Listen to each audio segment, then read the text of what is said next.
T-minus 30 seconds.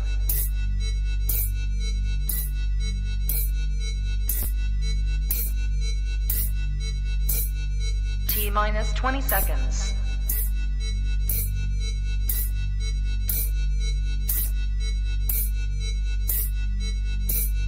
10, 9, 8, 7, 6, 5, 4, 3, 2, 1, 0.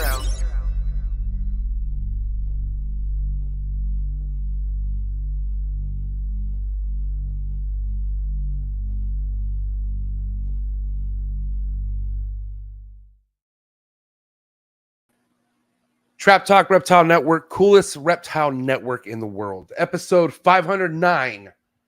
Bob Boo's return to the trap, the one-on-one covering sales and marketing. It's going to be epic. I'm so stoked for tonight. What is good? I'm your boy MJ. Hope everyone's having a great Thursday evening or afternoon, wherever you're at. Trap Talk be global. But listen, if this is the first time you hanging out here on Trap Talk, if you're into keeping reptiles, want to learn more about them, want to learn how to sell your reptile, then do me a favor, hit that like button, especially if you're a Bob Vu fan, man. Shout out to the Bob Vu fans out there who are tapping in tonight. I'm a big Bob Vu fan, but yeah, man, hit that like button. If you like ball pythons, if you're here for the ball pythons, hit that like button. You know what I mean? Also subscribe, hit that notification bell, select all, and by doing that, you'll be reminded of every single podcast that's dropped here under the Trap Talk Reptile Network, 6 days a week. It's been quite the grind, but we're doing it. And I want to say shout out to all the hosts on the other days of the week here on Trap Talk. You can listen to Trap Talk Reptile Network on all the major audio platforms. There's Buzzsprout, Spotify, Apple Podcasts, Google Play. So wherever you listen to Trap Talk Reptile Network, thank you so much. Shout out to the early birds. I just want to get straight to the early birds right now because there's mad people in the chat. Super stoked, like I said, for tonight. My dog, Big Mike, 1776 Exotics. If you're looking for exclusive content, if you want to get more behind the scenes, get invited to special events, and just really network yourself with some of the best people doing it, then join the Trap Talk Patreon family first and foremost, all right? You can do that by clicking the very first link in the description below. And when you join the Trap Talk Patreon family, you get a link to the Discord. That will tap you in with all these amazing reptile keepers in the Discord and also an awesome Instagram group chat. Just great way to put your name out there, all right? So shout out to my dog right there, Big Mike, 1776 Exotics. Can't wait to hang out with you at Daytona here soon, man. It's coming up. Holy shit. Florida, here I come. I'm coming back. Krista, Neurify Exotics, for sure a big Bob Vu fan. She was just over there hanging out with him not too long ago, and I know she's stoked for tonight. Shout out to Krista, Trap Talk Patreon member all day, every day. Big Nick in the building, Pueblo, Reptile Pueblo in the building. What is good? James, All City Serpents, Trap Talk Patreon member all day, every day. My homie Kenneth Jordan in the building, Trap Talk Patreon member all day, every day. The homie Manuel Noriega, Trap Talk Patreon member all day, every day. Dwight the Pie Man in the building. What's up, Dwight? Thanks for tapping in. My homie Justin, Ozark Mountain Morphs, coming to Trap Talk here very soon. Be ready for that. Trap Talk Patreon member all day, every day. The homie Dan in the building. Colorfully Vulgar. What is good, Dan? Thanks for tapping in. Trap Talk Patreon member. Man Freddy in the building. What's up, Man Freddy? Trap Talk Patreon member all day, every day. And I appreciate everyone in the live chats, man. I really do. If you think tonight's episode is worth any super chat or anything, if you're gaining any knowledge and you're like, God damn, these fools are bringing heat, then drop a super chat near the chats tonight, man. Don't be shy with the super chats. And I just want to say thank you for everyone tapping in. I'm very blessed to say that tonight's sponsor is the Reptile Super Show. #1 show in the country, if you ask me. It's awesome, it's amazing, and it's massive. This is going to be 3 shows in one at the Pomona Fairgrounds, all right? LA Pet Fair, 3 shows in one. Technically 4 shows if you count the plants that are going to be outside as well. Shout out to Rami. Big things popping. Again, this is going down June 29th and 30th. Same week as Trap Fest. Shout out to everyone going to Trap Fest that Thursday. But anyways, shout out to Rami. June 29th and 30th. I'll be vending for sure. I'll have some animals that I'll be displaying. I'll be doing live podcasts from the Reptile Super Show, which is in Building 3, I believe. So it's going to be awesome. Rami, thanks for throwing such an epic show. It's going to go down. And shout out to you if you are going to, let me know. Drop a comment. Are you going to be going to the Reptile Super Show? It's going to be something huge. That's for damn sure. I want to say also huge is using this substrate for all my arboreal species and majority of my ball pythons at this point. Shout out to the chipper. #1 COCO substrate in the game. Go to COCO2.com, type in TrapFam24 and get 24% off your entire COCO chip order. I go COCO to go all the time, man. I got quite the stack stashed away that I'm using all the time. So thank you so much, Chris. Appreciate you. And again, COCO2.com, promo code TrapFam24. Also, tonight's episode is brought to you by Clutch, #1 ball python organization app in the game. Cutting edge, multicolored tabs. It's dope. I love it. I love the color scheme Clutch has going on for you to get into the ball python game and wanting to stack these amazing morphs. Make them look good. Make your resume look sharp. Use Clutch. Go to Clutch on Instagram. Give them a follow. You can actually go to the Clutch website in the description below. Check out their memberships. Join. They give you a free trial as well to try out. So check it out. I'm a huge fan. Thank you so much to the entire Clutch team. Sebastian, Summer, Justin, and many more, man. Thank you, Clutch. And yeah, last but not least, tonight's episode is brought to you by Focus Cube Habitats, the #1 PVC enclosures built in the game. What you see behind me are 3x2x2 PVC design enclosures by Focus Cube Habitats. Cool thing about these guys, they have 30+ different designs, man. No other enclosure company out there is doing it like Focus Cube. They're top notch. You get what you pay for with them, and that's a fact. So thank you so much, Stephen and Ashley, for all the hard work and dedication you put in to these awesome enclosures. So many reptile rooms look so amazing, like mine, because of Focus Cube Habitat. So thank you so much, Stephen and Ashley. And yes, guys, like I said, beyond excited for tonight because I've had Bob on this show quite a bit, but I can't remember the last time it's been a one-on-one with just me and Bob because it's always someone else, like a roundtable situation.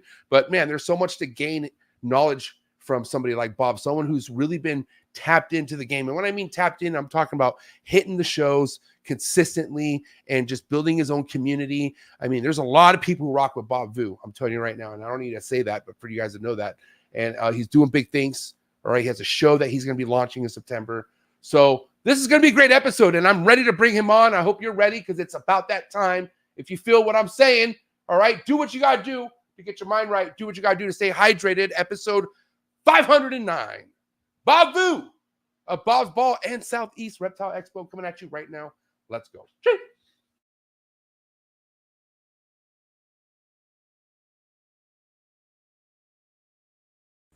Good. You ready for do more in the future? Trap Talk podcasts? Yes. Man. Only Trap Talk. Exclusive. Yes. Exclusive.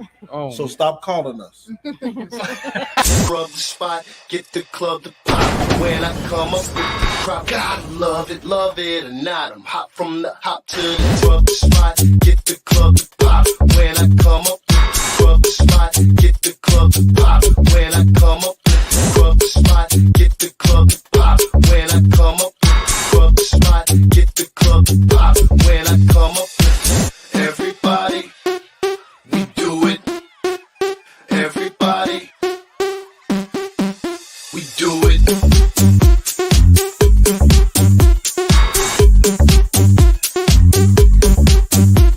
Do it.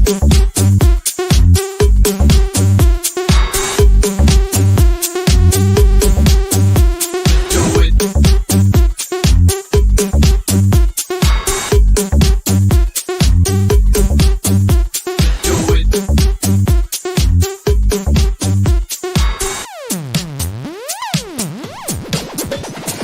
Rub the spot, get the club to pop. When I come up, rub the spot, get the club to pop. When I come up, rub the spot, get the club to pop. When I come up, rub the spot, get the club to pop. When I come up. And we're live, episode 509. Bobby Boucher is here with us tonight. What's up, Bobby? What's going on? How you doing, buddy? Welcome back. Yeah. Glad- How you glad been? to have- Good. How you been? Busy. You are quite busy. I got to say, I don't know anything about throwing a reptile show. I'm close to friends who do it, but quite the load. I can only imagine that you are juggling, getting ready for September, huh? Yeah. So obviously, it's my first show, and we don't know anything about promoting a show. I've vended over 200 shows, and I know what I like and don't like about shows. Right. So I figured it would be fairly simple, and it is not even close. Like I don't know anything about it. So now it's a learning process. I've been very, very blessed that we have such a good crew. With Chris and Addie, Chris Billmeyer and Maddie Billmeyer now, and Daniel Wages. He's in the chats right now. He's doing a lot of our online stuff and actually on the ground stuff since he lives so close to the venue. Right. My wife, obviously Mary, she's doing a lot of our communications with the venue and the hotels. And I'm just here. I'm just the face, and just trying to tie it all together. Right, but that's the hugest part, is tying it all together, right? Because you obviously have a bunch of people who support and are on your team as far as getting this going, but you're like the head, right? Like you're like Megatron. If they're, you're basically bringing all the people who would support you, nationwide, but also globally too. I mean, think about people who fly in for shows, right? And since we'll just kick this show off talking about your show, because I do have so many questions as far as what motivated you, bro. Like, obviously, I felt like seeing you at shows, you have this shit down. Like, we're gonna talk about how people could be better at sales and whatnot at some point, but I seen you in action. I see that you're meant to be at these shows. Like, you just have the persona and the personality. But what pushed you to be like, you know what, I need to fucking have my own show at this point? Well, we've fallen into the unfortunate spot that Atlanta, my hometown, where we're at, doesn't have a major show. So you guys have the super shows over there, and it's like it would take me 3 days to drive over there to vend that show. Yeah. I've been to Tinley's, the Daytonas, and all that. And Atlanta was starting to get a really good show. We had the Reptilian Nation show come in, and I'm good friends with Ryan from Reptilian Nation, and he does an amazing job as a promoter. He gets a lot of people through the door. But as it got closer to to September, in March, I was already asked him about the show, and I feel like he just doesn't want to come back to Atlanta. He does so well in Houston and in California with his shows. I can see why he doesn't want to have so many shows and distract him. So with them not coming back into Atlanta, I don't vend Repticons and I don't vend the Show Me shows here, which are the only 2 shows in Atlanta. Right. So even in my hometown, I have no shows to vend. The closest show that I drive to vend is Nashville. And that's about 5 hours. So we decided in March, after finding out Reptilian Nation's not coming back to Atlanta, that we'll just do the show ourselves. At first, I thought about partnering with another promoter or something like that, but I was like, man, it'll just become a nightmare, a power struggle, or and all that. And I figure I'm local, and we can figure this thing out. Right. So we just decided to do it, and we had no idea on anything. So it's just to get the website off the ground. Daniel's done all that work. I can't say most, but he's done all the work to get the website off the ground. The vendor part was actually surprisingly easy. All I had to do was say we have a show, and vendors kind of just lined up. Right. And the most difficult part about vendors, in my opinion, and now I feel for Bob Ashley and Brian Potter and these shows that have a massive wait list, I'm assuming the California Super Show and all that is like that. Is you have so many people that want to vend, and because I've been in the community for so long, you're in the same situation. We have so many friends, Yeah. You want to please everybody, right? Right. And you can't make everyone happy, because as a ball python breeder, all my friends are ball python breeders. Yeah. I have at least 300, 400 ball python breeder friends, and we only have room for so many. Even if we made the whole show ball pythons, I couldn't squeeze all my friends in. Right. And there's a struggle and a balance that you want to keep there. You don't want too many ball python breeders. You don't want enough. So we went with a percentage. We broke the show down on how many vendors we'll have total, and then we did it where a percentage of those total vendors will be ball python breeders. We know ball python is probably the most popular snakes, pet snakes sold in the market. Yeah. So we know people come in to buy those, but we also want to expose your attendees that are not reptile people. We want people, of course, we want the 2,000-3,000 reptile people in Atlanta, but we want the 15,000 people that have never even considered a snake as a pet. Those people that are like kind of on the verge, they might buy a snake, they might not, but they just want to learn more. We want those people there, and when they're there, I want them to know that there's more to the industry than just ball pythons and ball python mutations. There's boas, there's skinks, there's geckos, there's frogs, there's everything else in the industry. So we try to clear space and leave, this many hognose breeders, this many boa breeders, this many frog breeders, just to make enough variety. Because again, that is the number one complaint for a lot of attendees that go to some of the shows, is that there are way too many ball pythons. And I see the comments all the time, know. So as now a show promoter, I would like to try to not have that happen at our show. And that's crazy because it's enough for even Bob and Potter to make a change over it. You know what I mean? Because they're even like, all right, there's certain ball python people on this wait list who are going to get now even further down the wait list because we want diversity. We want other stuff a little bit because they're hearing what people are saying and people are like over it. They are. If you're a ball python breeder and you want to get into Tinley right now, don't get on a wait list. I'll go ahead and suggest this right now. Don't get on the wait list. There's actually no wait list probably. You're basically probably going to buy someone's table or take over a table, but you're not going to be able to get on a wait list. Because ball pythons wise, he's got to have a wait list of 100 breeders trying to get into Tinley at this point. Yeah. And listen, it is what it is. You can't be mad at that. I mean, that's kind of what it comes down to for a show like that. You are kind of creating new opportunities in a sense, right? But like you're saying too, there is a point where your show could become so demanding that people want to vend it that you're going to have to start betting just like they are. And it already seems like you're doing that now, right? Like, are you already getting so many people that are ball python keepers that want to vend at your show? And you're already like, I have 50 vendors on the wait list 1 week after announcing the show. Wow. Okay. And how many vendors total are we talking here? So total right now for the show, don't quote me exactly on this. I think we talked about it yesterday. We have 87 total vendors. Again, you'll have the exact number. Total. Okay. And is that something that you are like this? Is that, I mean, because I don't know if that's a lot of vendors. I know Rami has a shit ton, like I think damn near 400. So like venue, I want to say Rami's venue's got to be 2 or 3 times the size of what we rented. Our total venue is huge, but we rented yeah, it is 87. Nice. Our total venue that we're renting is 70,000 square feet.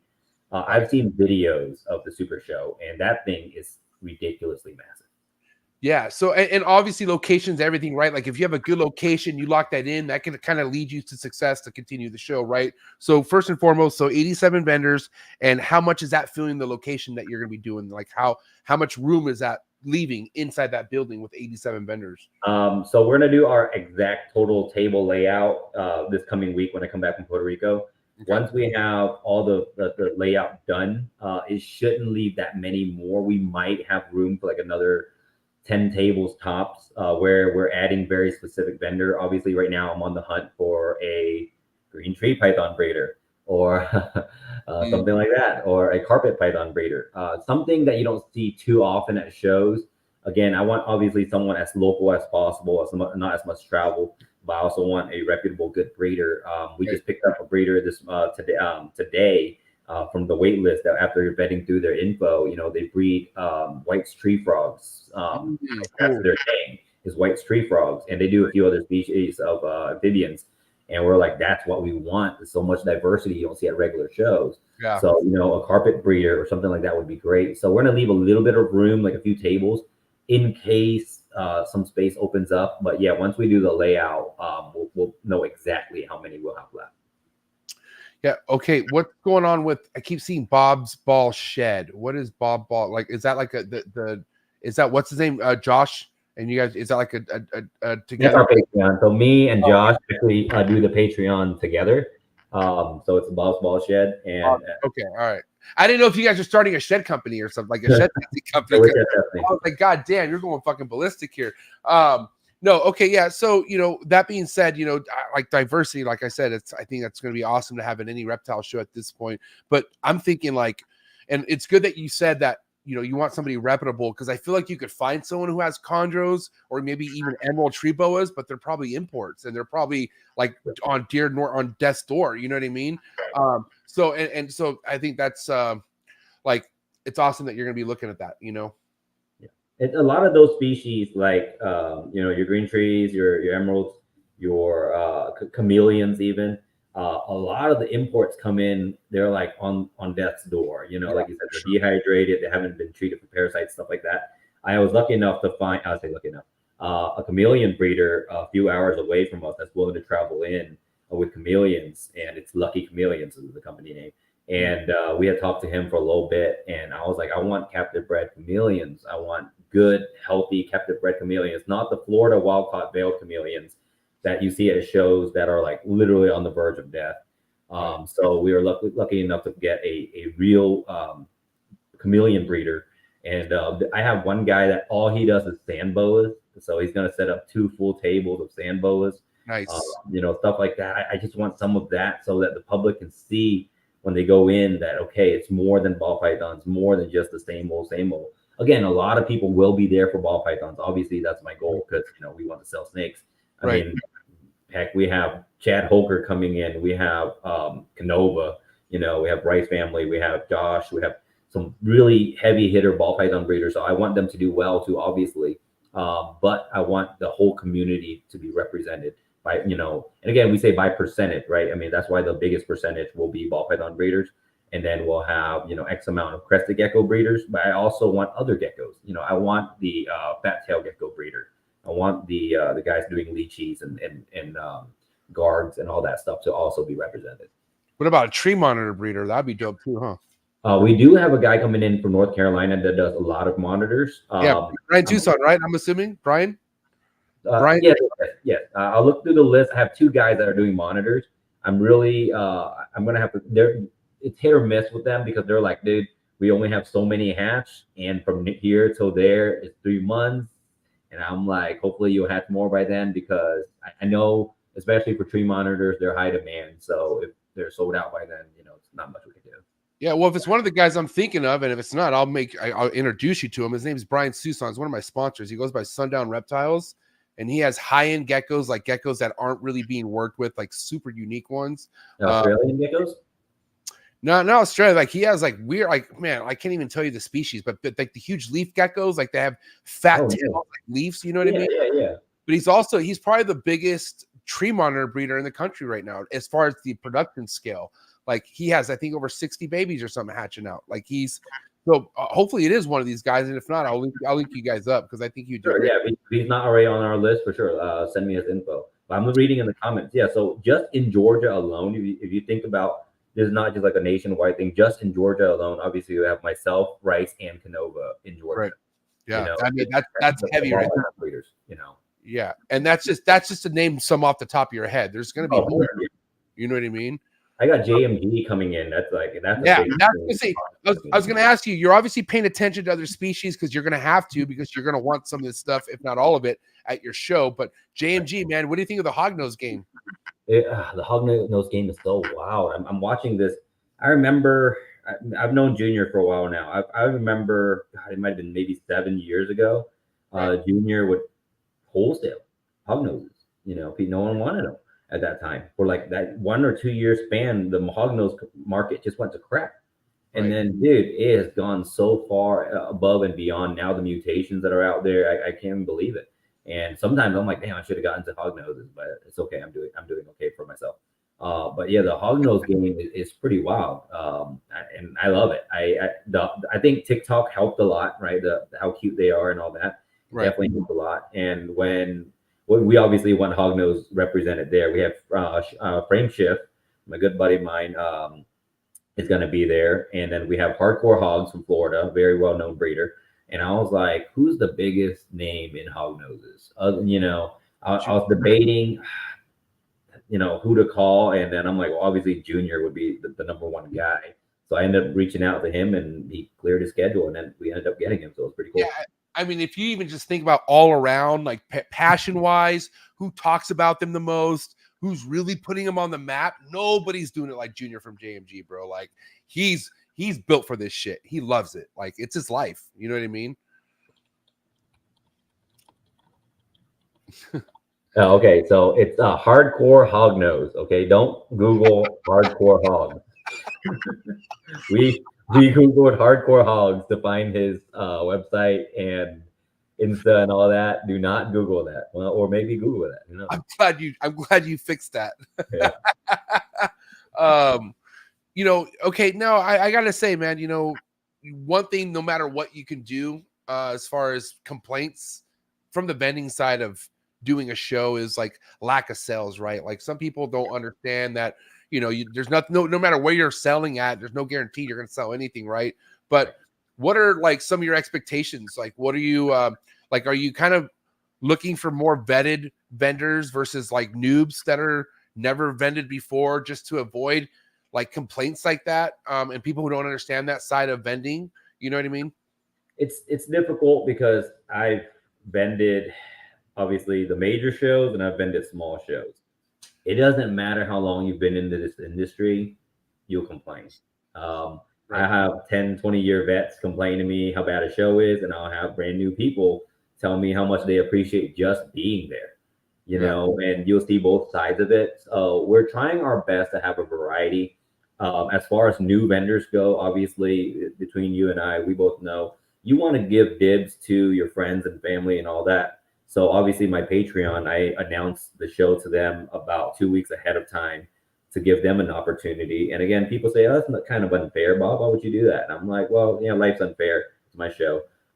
So I gave the opportunity to obviously the people I know first. And because if you're in my Patreon, I know I've already taught you what you need to vend a show. So I know my Patreon members are not going to come out to the show with no tablecloth, no banner, no business card, no, you know, all of that. So I already know they are already vetted because I've been with these Patreon members for 2 years. With the bigger name breeders, people say, again, I've gotten complaints from every which way possible. And I knew this was going to happen anyways, but to get someone like Canova, they're like, oh, you're going to give these big breeders an opportunity. Of course I am. Getting someone like Canova or getting someone like JMG, Zoomed, Rich Delbano from Jesus Christ, the Boa. Rich. Yeah. You know, getting, and Rich is like the Justin Kabilka of boas. You know, from the Vinci Boa. You know, and so getting those guys, they're gonna drag their fans in here. So we're gonna get extra hundreds and hundreds and hundreds of fans per vendor that we're trying to bring in. That way, this show can grow. Who knows? Maybe we get enough attendees in where I can open the tables up for an extra 30 vendors or 40 vendors at the next show. So that's the goal, and that's the reason we brought in some seasoned, well-known breeders so that we can basically use them and their name to bring in, you know, people through the door. And that, if Justin, I don't know if Justin's ever told you this, or I think I've talked to him before. He doesn't make money at shows. Oh yeah, it's not about sales whatsoever for that guy at a show. He doesn't sell snakes at shows. Yeah. So when people come to see Justin, they're actually not there really to spend money. They're there to see what he's producing. And a lot of these, let's say he pulls 500 people through the ball python people through the door. That's going to benefit all the other breeders in the room. Yeah. You know, it's not going to benefit him. He doesn't make any money at shows. Half his snakes aren't for sale anyways. It's like, it's kind of like not expecting to make money off merch. Like if you're going to get shirts, like just to expect that just to go on people's fucking body and just let it be seen. Like, you know, like don't expect to get something in return when it comes to just first and foremost marketing and showing your stuff. And people just want to drool over Justin's stuff. You know what I mean? Like that's like, it's like going to a fucking museum. You know what I mean? And then also, but it's like, you're like that too, but versus sales matter to you at a show, right, Bob? Like for you, you have a whole nother approach because you have all grades from, you know, C to A as far as levels go. You know what I mean? Yeah, I think Justin, again, remember Justin did this 10 years before I did. He's been in the game 10 years longer than me. He's 10 years ahead at least. And he, again, his mind is on another level when we're talking about ball pythons, marketing and all that. Respect. But when he goes to the show and says, I don't expect to make money, after the show, he's going to make $100,000 of sales off of the animals he showed off. You know, that's the goal. When I come into the show, I'm like, my market and I feel like my allure and the reason people follow me or, you know, on Patreon and what I can teach is that my allure is coming in and going, hey, I did $30,000 at this show. This is why you should follow me so I can teach you how to do that also. Or if I did $30,000, I can at least teach you how to do 5. You know, and a lot of times $5,000 is a good show for most people, you know, so if I can do 30, I can teach you how to do 5 for sure, you know, and I'll be honest right now, I love cash. I love going to a show and walking away with $10,000, $15,000 in my pocket. So that's always been my thing. And shows to me, I enjoy shows so much. Again, there's a reason why, you know, once you become a bigger breeder, Ozzy, Justin, Billy, these guys, they don't do as many shows anymore. Again, I've dialed back shows some to make my presence a little bit more scarce. But I'll be honest right now, I haven't done a show in 5 weeks, and I'm starting to get the withdrawals a little bit. I want to be at a show. You're like, I feel like I want cash in my little fucking zip in my little fanny pack, and that would be Right. I'm like, I need to be there. I'm actually so looking forward to Schaumburg right now. I just want someone to come over and hand me an envelope, because so every show I try to schedule it out where someone comes over and hands me an envelope from some payment plan or online sales that I made. And it's just like that feeling of someone coming over with an envelope that says Bob on it, and you can kind of feel the weight to it. It's good. all right. And if you know the person, they're not going to bring you ones, so you're like, I've had one person bring me a briefcase of ones one time. Hey, fuck it. I know what you did with that. I know what you did with that briefcase. Especially if it was an NARBC Arlington. I know exactly. It was an NARBC. No, it was an NARBC. Which one was it? St. Louis. St. Louis is a party town too. Damn. What do you? Hey, so real quick, Arlington no longer, which is kind of a bummer because I met you at Arlington and always had a good time at Arlington. But did you vend at Dallas? Did you go to Dallas or check it out? Yeah, we did Dallas. It was a good time. I had a good show. It's not the same feeling. It's not the same venue. It's a strange thing because now it's a more ball python show because of the laws there. Right. They did what they did. Actually, I had Bob Clark right next to my table. He was able to show animals but not sell them because of the weird rule. But we had a good time. It was it was Maddie's birthday, so we took her out. We had a really good time. Yeah, awesome. Because the thing that stands out is your show won't be, you won't allow to have retics or Burmeses at your show, correct? We can have retics, no burms.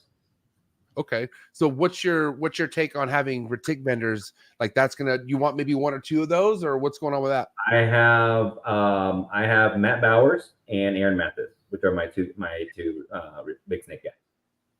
Dude, Matt Bowers, what a guy, bro. I'm like, I get jealous of your guys' road trips and shit, like you guys, like what you guys do in Florida, because that whole crew's so epic. Like those are all just epic fucking people, and it just looks like you guys have the time of your lives. You know what I mean? We're meeting tomorrow in Puerto Rico. Yeah. So, okay. Can you kind of tell me what is it just business, pleasure, a little bit of both? What's going on with Puerto Rico? So a friend of mine, I was down in Florida, and a friend of mine sent me a picture of him in Puerto Rico holding a red-tailed boa. And he goes, bro, I was outside. I put on my headlamp. I walked for 5 minutes, and I found this boa in a tree. Wow. And this guy, he's not even a herper. That's the thing. He's not even a true herper. I've taken him herping 2 times. And he's herped 2 times ever. And he found a red-tailed boa in a freaking tree in Puerto Rico. I showed the picture to Mary, and I said, I want to go to Puerto Rico. Literally a week later, we booked it. And then I messaged Matt and everyone. And they're like, hell yeah, we're in. And we just booked an Airbnb, and we're heading out. Fucking how many days? Like the weekend thing, or is you guys? So we'll fly out tomorrow. We'll be back Monday. So we'll get 4 Friday, Saturday, Sunday. Yeah, 3 nights and 4 days there. Because we leave tomorrow at like 6 a.m. or 7 a.m. or something like that. How much are you tapped into that whole side of the market and whatnot? Puerto Rico. I ship to Puerto Rico maybe every other month. We don't ship a ton there. Again, the shipping's fairly pricey. But I try to wait until I can get a few animals on an order and ship to Puerto Rico. I have a pretty good following over there, so we're doing dinner on tomorrow night in Puerto Rico. I'm hoping to have about 35 people for dinner. Right. Now, like I was talking about how people from all over the world will go to a show, right? Is that a goal for you? Like having a lot of more known European breeders come to your show, and even, obviously Kenny or other people from Puerto Rico coming in, even though Puerto Rico is considered one of the states, but I'm just saying, like, your idea is attract people from all over, right? I don't know about the first show. I would almost feel bad, right? Because I only have 80 something vendors, 90 vendors. I feel like if this show grew and we have a very successful first show and I add more vendors and we have a bigger show, I would, because as of this right now, I'm going to try to get Kenny and them to come in. Again, we still have some heavy hitter breeders that will be there.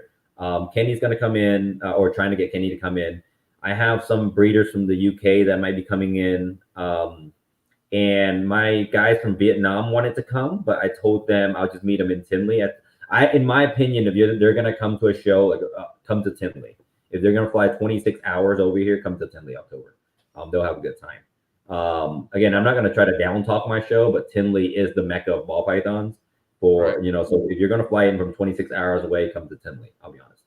Right. I mean, So like, my guys are phenomenal coming in. to get a bang for your buck, you know what I mean? Like it's, you know, if you're looking for ball pythons, I will say as of now, you're not going to get more of a menu than fucking Tinley. That's for sure. Right. I mean, you're not going to have guys like Brock Wagner and Levans and Brad Boa and all those guys at my show. Those guys only been 2 shows a year, you know. So for those guys that are traveling super far away, again, who knows? My show might grow to become something of that down the road, 5-10 years from now. Again, Potter and Bob, they put 30 years into that show.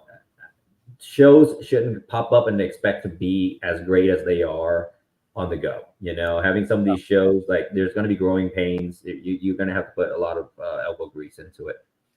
You've been taking a lot of notes from other of these, you know, a lot of other shows that are being thrown that aren't like so tenured like NARBC, like as far as like things to do and what not to do. For sure. I've actually been extremely happy with the response we've gotten from other promoters. Again, I say other promoters. I'm not a show promoter. I'm a ball python breeder that owns a show. It's like me owning like colubrids. I'm not a colubrid breeder. I just have, you know, something. But Bob Ashley, Brian Potter, they both texted me. I talked to Potter on the phone.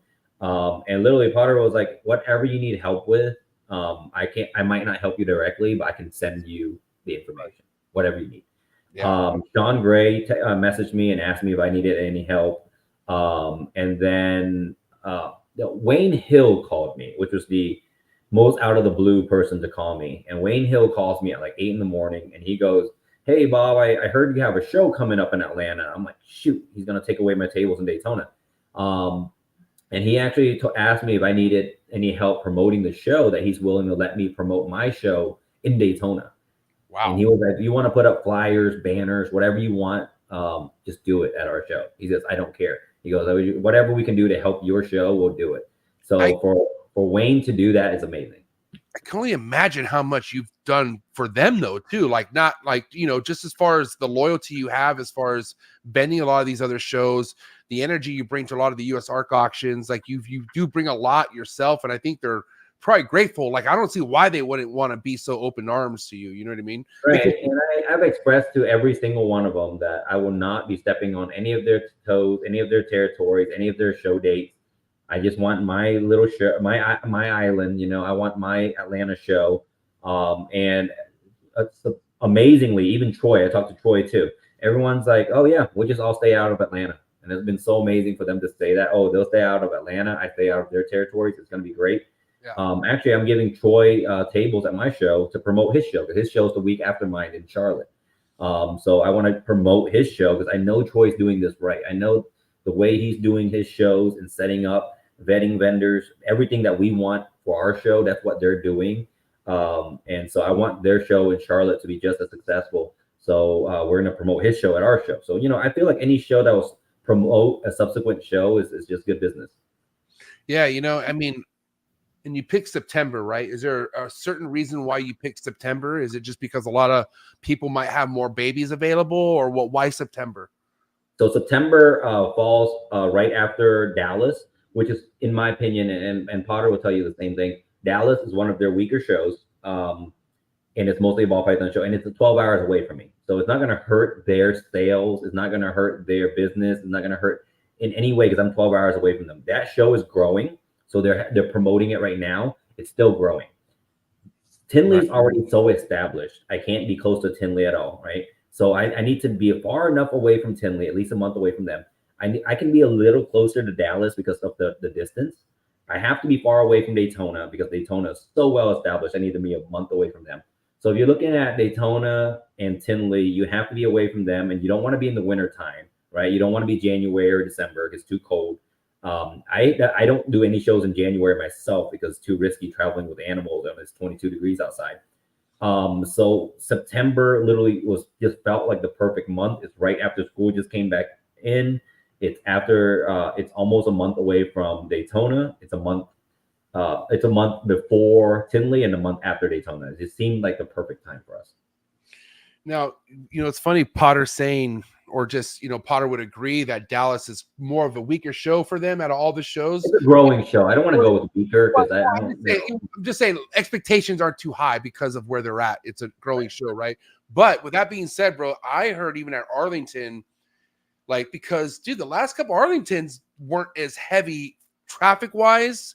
And I was listening to what all the vendors were saying. They're like, yeah, it kind of feels weird these last couple of Arlingtons. And I'm hearing because how many shows go on in Texas? Like, there's a show every week. Right. So, have you like considered like, like that not going to be like, are you, because I know you're spacing things out, right? But first and foremost, do you think that's true? Like, do you think there are too many shows happening? There are, but the difficulty for Arlington and Dallas, for Potter is for one, that he's in Dallas, so there's all those regulations. For two, is that it's not so much that there are so many shows, there are so many good or decent shows. He has to compete with Reptilian, no, not compete. He has the Reptilian Nation show in Houston. That was, I think we were there was 16 or 17,000 people through the door. Okay, so that's a good show. Then he has Conroe, which is one of Sean's best shows nearby. He has so many shows in Texas that are like really good shows. In my opinion, okay, I don't want to throw shade on any other company that's, in any way, but in my opinion, in Atlanta, my biggest competition is Daytona. And that's 6-7 hours away from us. And Charlotte, obviously. Charlotte, in your hometown, you have no competition, is what you're saying. In my opinion, no. Because again, Mickey, I know Mickey. I like Mickey. We've been friends. His show doesn't bring in the crowd that I would even attract, right? He's bringing in the percentage of the Atlanta population that they bring in, it's not even close to what we're looking for. Between Repticon and his show, in my opinion, because he has 200 shows a year, okay? Show Me Shows has 200 a year. If I took Atlanta, I think he'll be fine with it. And it's, I don't feel like our competition is in the same category. We're going for a totally different market. He already has a different market that they've already established over the years. I'm going for expanding a totally different market. And again, I'm at least 45 minutes to an hour away from the show. Bob, hold on. 200 shows a year this guy throws? Show Me Show, yeah, 200 shows a year. That is insane. Isn't that insane? For sure. I have one, and I'm literally stressing out so much. I have so much merch behind my desk. I have literally just boxes and boxes of stickers and banners and flyers and posters for one show. I couldn't imagine doing 200 of it. And I'm not trying to throw any digs, but I could have sworn like this is something I've heard that this guy threw a show or sold tickets to a show that never even happened or something like that. Like, isn't this kind of bad? Like, if you're doing this much stuff and you can't fulfill. Like, it was really bad. And I'll be honest, it is how bad it was in Georgia too. It made it even worse. It was in Georgia. It was 2 hours away from my house. People showed up to the venue with tickets that they bought online to a show that didn't exist because he canceled it, but he forgot to post about it or something. I don't know. Yeah. Wow. Okay. So obviously he had 4 shows that weekend. Yeah, because that's what was confusing to me because people were like, yo, what the fuck? I bought tickets, but I saw him promoting other shows that same day. And I'm like, how is this happening? And so I guess he's like the Walmart of reptile shows. Let's go with Waffle House. Yeah, but sure. I said I wouldn't throw any shade on this podcast, and there you go. No, because there's just so many. In my opinion, it's just like that's what hurts me. There's so many shows, and it's like you can't. How can you tell me you're focusing on a show and you're really promoting and you're making sure your vendors are making money, but you have 4 other shows that weekend that you can't even show up for? It's not like he can appear at all 4 shows to make sure things go well. I couldn't imagine doing my show and not being there. I have the flu that day. I'm still going to be at the show. Yeah. I love Rami's shows so much. I've we've gone to lunch and I'm like, Rami, why don't you like go different parts of the country? And he's like, nah, man. He's like, I do my 3 shows a year and I don't need to leave my area. And I like less is more, man. I'm like, all right, I feel that, But these shows are going to be so good because of that, right? Right. And they are. And they're always an amazing time. Like the traffic, it's always a pop and show at the Reptile Super Show. But that's why I'm like, 200, bro, like how the fuck do you manage that? Like, and make it fun and make it a good experience and not fuck nobody over. And obviously that's not happening. You know what I mean? The thing is about the 200 shows. Again, Repticon does kind of the same deal, right? They're about 200 shows a year. They're no longer events. Like, you are looking forward to Pomona right now, right? You're hyped up about it. You're posting about it. You have friends that you're going to be meeting up. You're going to have a dinner party. You're going to have all these things because it's an event. It's only a few times a year. But when there's a show, a Repticon next weekend, and you decide not to go, and you're just going to say, well, I can see him next week at a different show 30 minutes away, or I'll see him in a month at the next show. It makes it no longer an event, and it's not exciting. It's not fun. Customers are not coming in there excited. They're not coming in there with money that they saved up from months ago, because they're going to see you next month. If they don't buy that gecko, it's fine. I'll just wait till next month. I don't have to buy it right now. You know, back when I was vending Repticons, when I was younger, attending Repticons, I remember one of the first Repticons I went to, I drove from Americus, Georgia to Atlanta, which is 3.5 hour drive. I met Justin Gabilka there. Now, I had $700 in my pocket that I've been saving up to buy a snake. And, you know, like, and there's only 2 shows a year in Georgia. So I drove all the way up there. I bought a pewter male from Adam Chelsea. And like, literally, I waited 6 months for this to happen, for me to go to Atlanta, go to a Repticon. It was an event. I was going there to see all these vendors I've been looking forward to seeing. But now it's like, there's just another show next week. Who cares? If you're in the Southeast, if you're in Atlanta, especially within 200 miles of us, there's a show every weekend. You can vend every single weekend. You can vend 2 shows a weekend if you wanted to. And that makes it not fun. You know, there's a lot of vendors burning out because of that. And, you know, listen, if this is what this guy wants to do, that's fine. But it's going to make shows like yours that much better as far as people wanting to save off and hold off for something like, you know, well, fuck, I'd rather go to Bob's versus all these other shows that kind of just are always out there. You know what I mean? It's like, and first off, like, you know, quality is almost on top of everything. That's what matters. Like, how do you make sure you are, you know, not letting piece of shit people vend at this many shows? I feel it's like, because you're not there in person. You know right. There's no way. Yeah. How do you have that many eyes? There's no. And again, Mickey has his own business model. It's obvious, or it's working for him, you know, or whatever. And that's his route of going about it. That's why I say he's not competition, because we're not in the same business.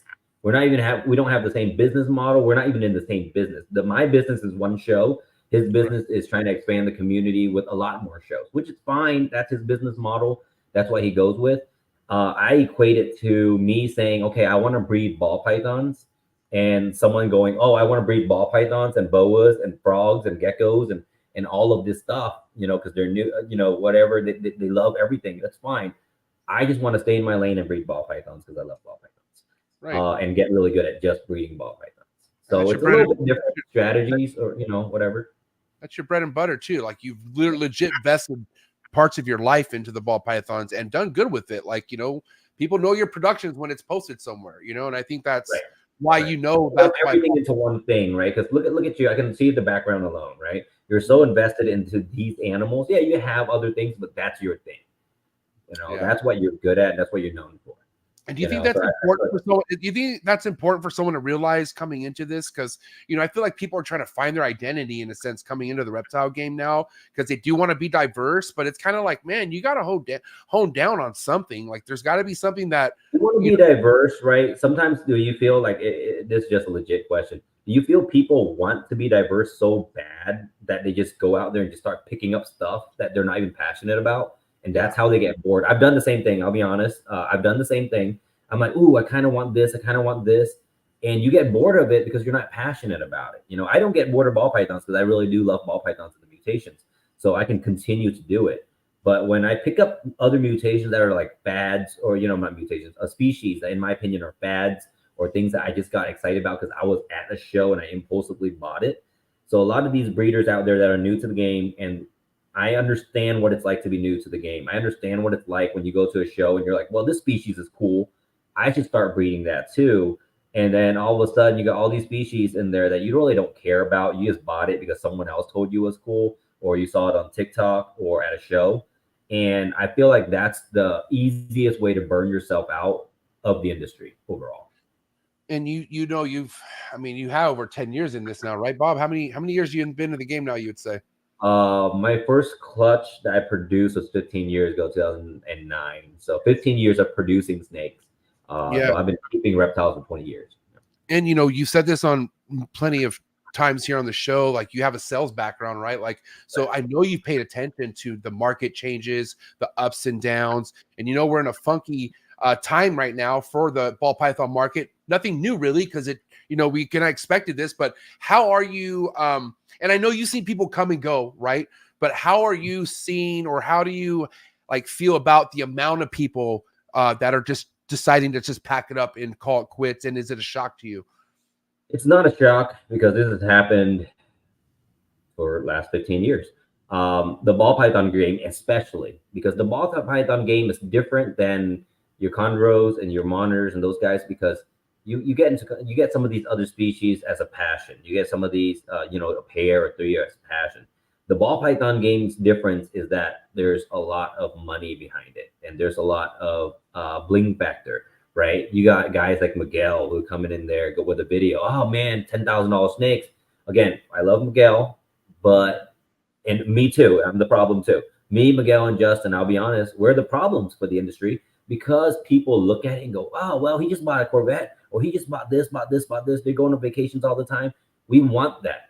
And how do you obtain that? Obviously, these guys breed ball pythons, so now I'm going to invest $100,000 into ball pythons. When in reality, these people haven't even mastered the husbandry. They have no idea how to set up an incubator. They haven't even produced a 2-gene animal. So when they're actually producing 5-gene animals, they can't ID it. Stuff like that. And they're kind of jumping the gun before they develop a passion for the species itself.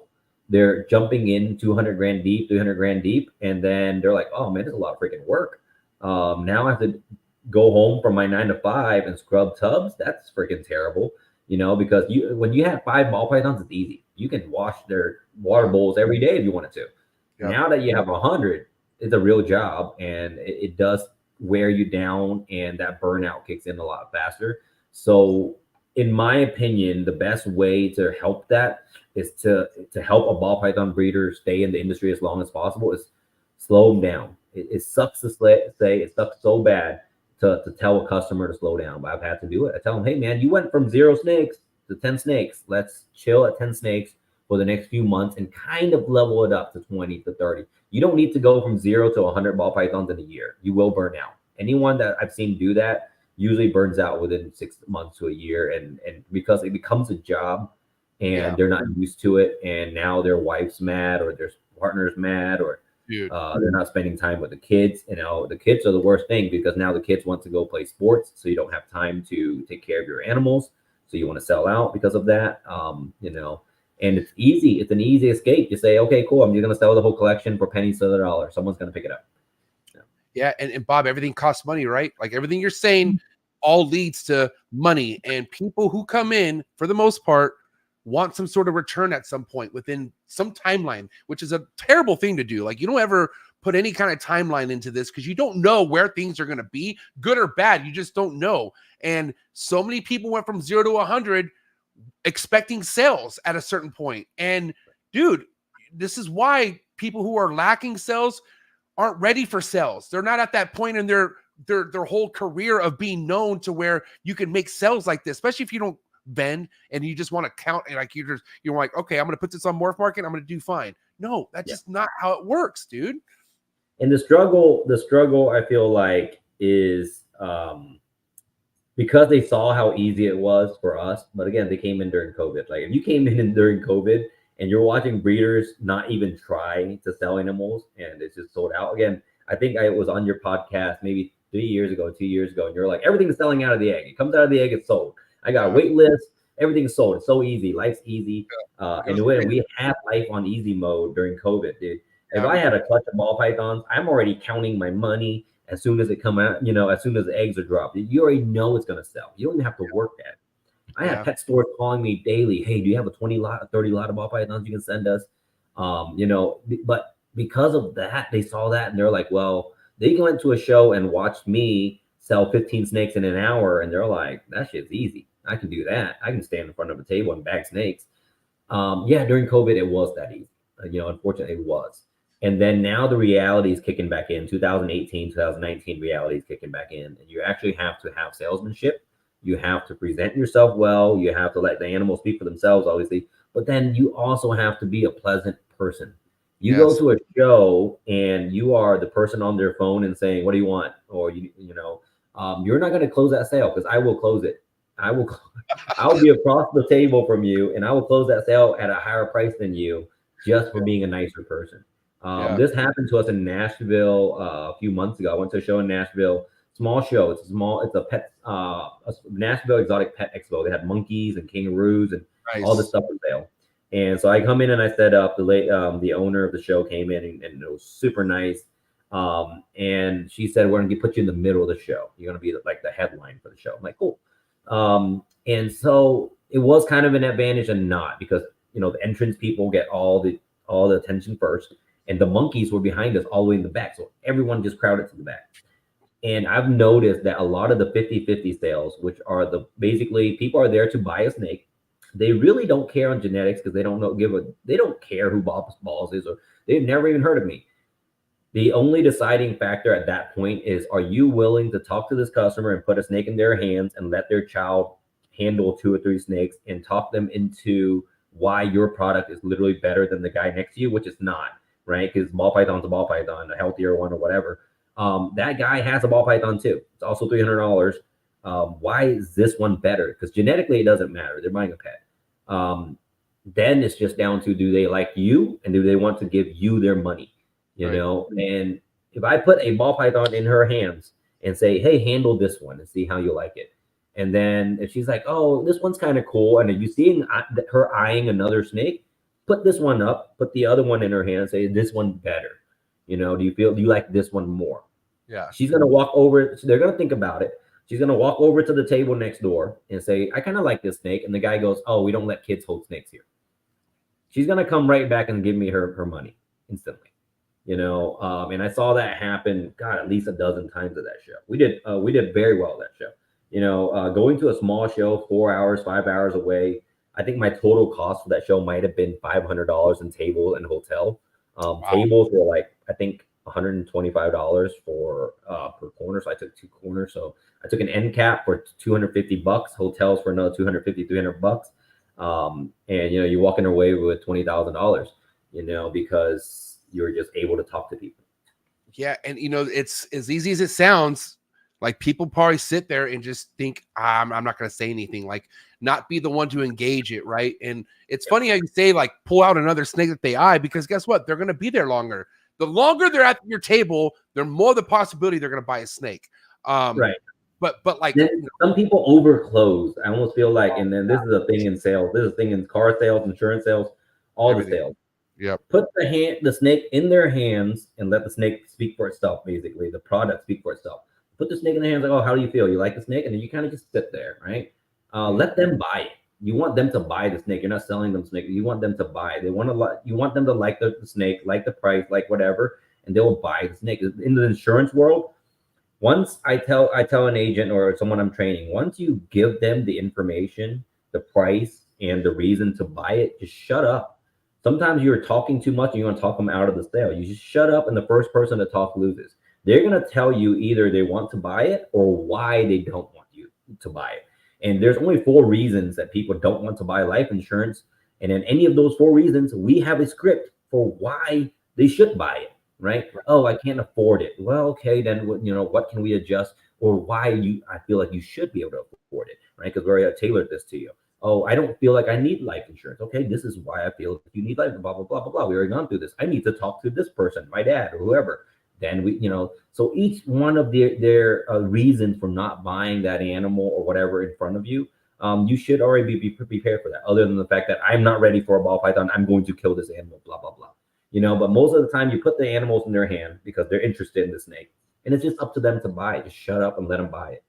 Don't oversell the animal, but at least give yourself a chance to sell the snake by putting it in their hands. And I think one thing that could really deteriorate you making any kind of sales is you kind of being too fucking high expectations on your prices. But also, you don't want to undersell yourself too, right? So what's your like 101 when it comes to like dropping down the price, especially if you feel like, all right, I think this person does want it. Like, where do you kind of draw the line when it comes to that, Bob? So for pricing, so I do all my pricing at home. I don't do any pricing at the show. I'm not the guy that walks around, looks at everyone's price, and then reprice my stuff. I print all my labels on Wednesday. By Friday, they're on the displays, and that's the price that's going to stick at. If you come to my table and you want to buy a snake, and I know you're a pet buyer, the price is actually more flexible for a pet buyer than it was an investor. And I'll tell you why. Okay. If someone's buying a Blue Eye Lucy as a pet, and I have it for $400, $350, you offer me $300, I'm probably just going to say yes, because it's a pet at the end of the day. What's the difference of selling you that snake versus the banana that's less than, the price or whatever? Yes, sure, genetically it's different, but you're buying a pet at the end of the day. It's the same thing. But you're buying a DG Clown, DG Xanthic, whatever from me. Now I know you're going to become competition in a few years. I need you to have more skin in the game to be my competition, so that you can keep this price high for me down the road. You need to have more skin in the game than that person buying the pet. Again, I will give discounts. I'm going to, do price breaks, and the price break's going to be determined by a few things, right? Are you a returning customer? Are you a Patreon member? Are you buying multiple animals? Is this a $10,000 sale and you're asking me for 10% off, or is this a $200 snake and you want $100 off? A lot of those determining factors, but for sure, you have to have some room. If you want $1,000 for a snake, do not mark that snake for $1,000 on the table. The customer needs to feel like it's me personally. I need to feel like I got a deal, right? If you have a snake for $1,250 and I come up to the table and I offer you $1,000 and you accept it, I feel like, yes, I got a deal, I got a discount. But if the snake is $1,000, even though I would have paid $1,000 for it, right? I already agreed in my head, this snake is worth $1,000, but it's $1,000 on this ticket, and you ask for $1,000, and I offer you $900, and you say no, and I'm like, and you're firm at $1,000, I probably won't buy it. I need to feel like I got a deal. That's why sales work so well in retail, right? Most of the time, these sales aren't really sales. They bump up the price by $20 and they mark a sale on it to make you feel better about a Black Friday sale. It's not a real sale anyways. A lot of companies do that. They don't actually do any real sales. They just put a giant sales sticker and people are like, oh, I got a good deal. So they just go out and buy. I need to feel as a customer that I got a good deal. So I want you to, I will, in my opinion, for a vendor, you should mark up your price just a little bit. And if someone pays you that price, great, right? You obviously want this much money. You should have some wiggle room, in my opinion, at all times. And then also too, like, you can't let it get in your head if you have someone next to you vending similar snakes that are like half the price, right? Because that's when it comes to you stepping your shit up and getting the person to want to buy not only the snake but buy you as well, in a sense. Yeah. So if I have a DG Clown on the table, and then you have a DG Clown on the table, and you're an upcoming breeder, you're new, and you just want to sell the snake, and I don't know what's going through your head. I don't know what's going through your situation, your family. You just need the $1,500 or you need $2,000. So you're going to mark this down. If I mark that snake, my snake down to your pricing, I'm not in the same situation as you. My transmission didn't just blow. I don't need the $1,500 like that. So I'm not going to do that. You might need that sale way more than me. I have another show next week or in 2 weeks, or I have an online platform I'll just sell it at. I refuse to mark down my animals at a show to match anyone else's price at that show, because I don't know what their situation's like. Maybe they have so many animals they couldn't even afford to feed them, so they just need to get rid of these animals. That's fine. I'll sell my animals at the next show or online. It's not a big deal. I refuse to match pricing at a show. And like, I don't know, like I kind of almost get upset for people like yourself and other people out there who have high quality animals that you've produced in your projects for years now, who have other, I don't want to say competition, but people who have similar projects, not exactly the same because quality is everything, but then they have like buy one, get 3 free and shit. And crazy BOGO things. And I've never, I know it's been around, but I've never seen that till like the last year or two. And you didn't have to, right? Because during COVID, no one did it. Right, no one had to. And I really like this quote. I was listening to Justin talk, and they're talking about how he can kind of put up with people price dropping. But if a hammer is the only tool you have, you know what I'm saying? Right. So if price drop is the only tool you know, or the only tool you have, that's what you're going to do.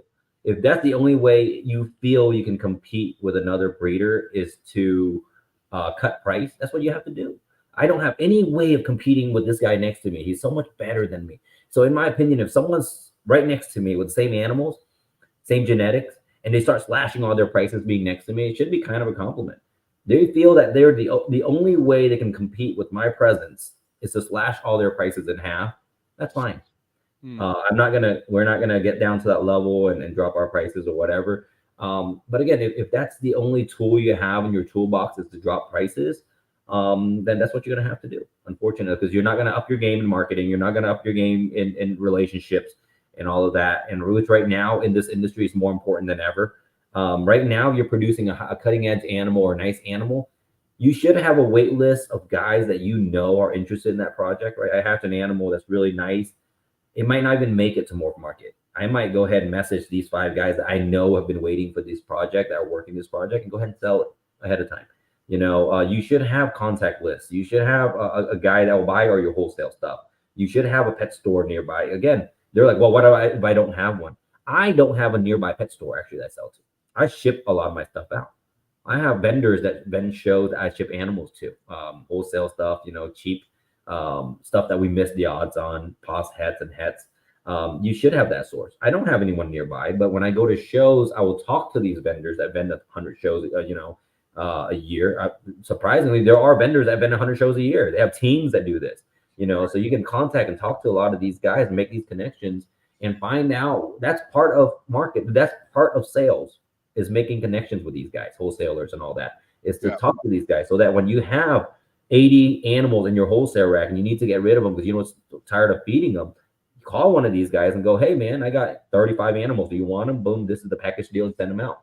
You know, and when you are able to do that, you won't be so stressed with sales, and you're so stressed with feeding, you're so stressed with cleaning, that now you can kind of sit back and on your higher end animals and projects, you can hold out and wait for the right buyer to sell them at the right price. You don't have to slash everything in half.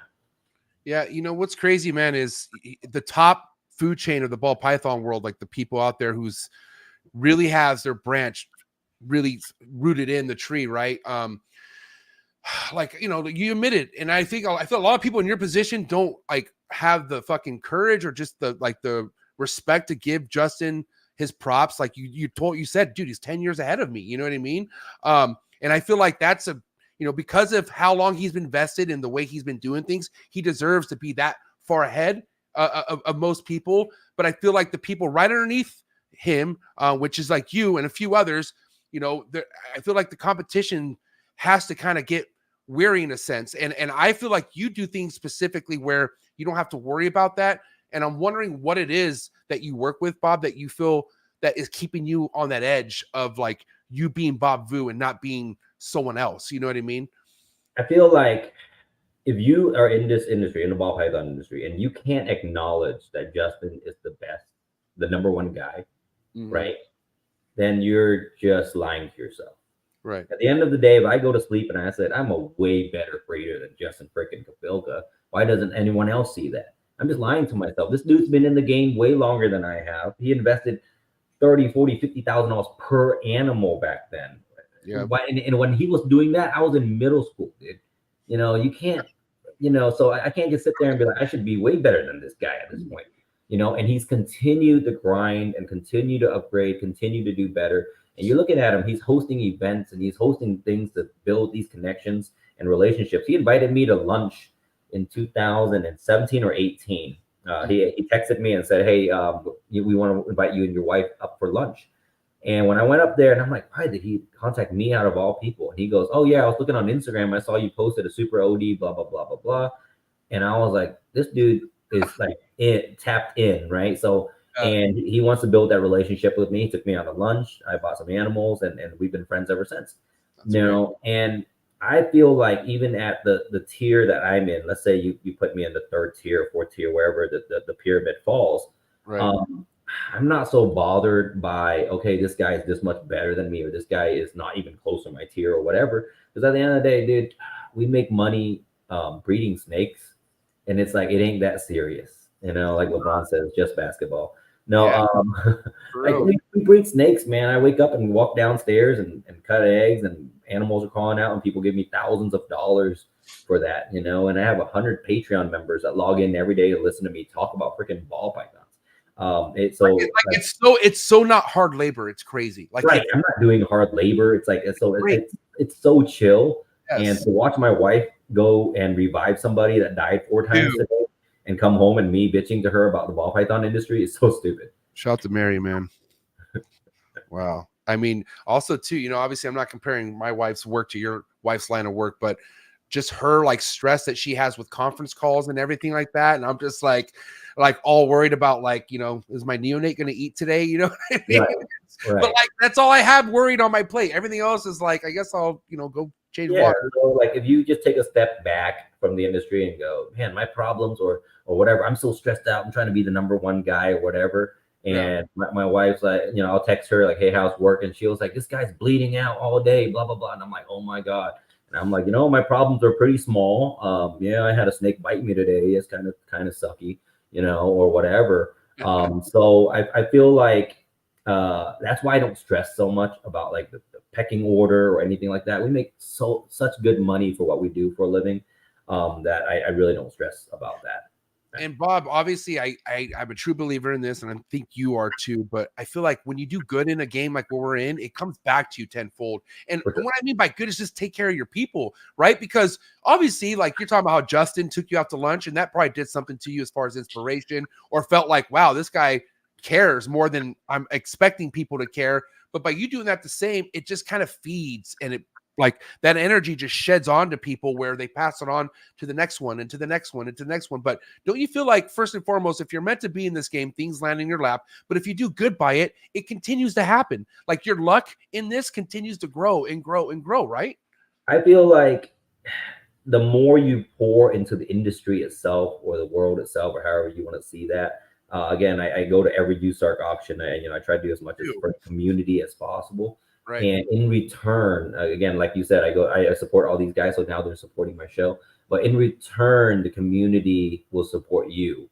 You know, you support the community, eventually it'll come back to you. And, you know, when you're in need, the community will support you. And again, the ball python industry has supported me for the last 8 years. I've been a full-time breeder. I quit my day job for 8 years now. And the ball python community has been nothing but amazing. We've been able to write checks for so many charity events and so many different things. You know, we've donated probably $200,000 total in just charity money.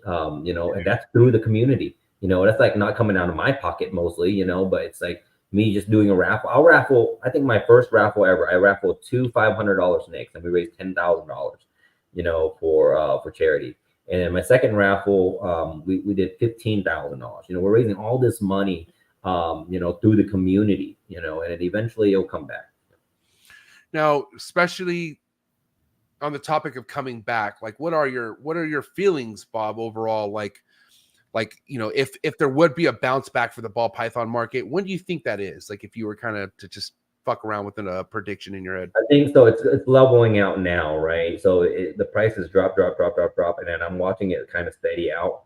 And it's going to be 100% dependent on the pet trade, the pet market, which then is dependent on the overall global the U.S. economy. The top tier of investors are going to be top tier of investors, because these guys, you know, your whales are going to continue to make money. These guys are all rich. They're going to continue to make money. They're still going to buy the, you know, $8,000, $10,000 snakes.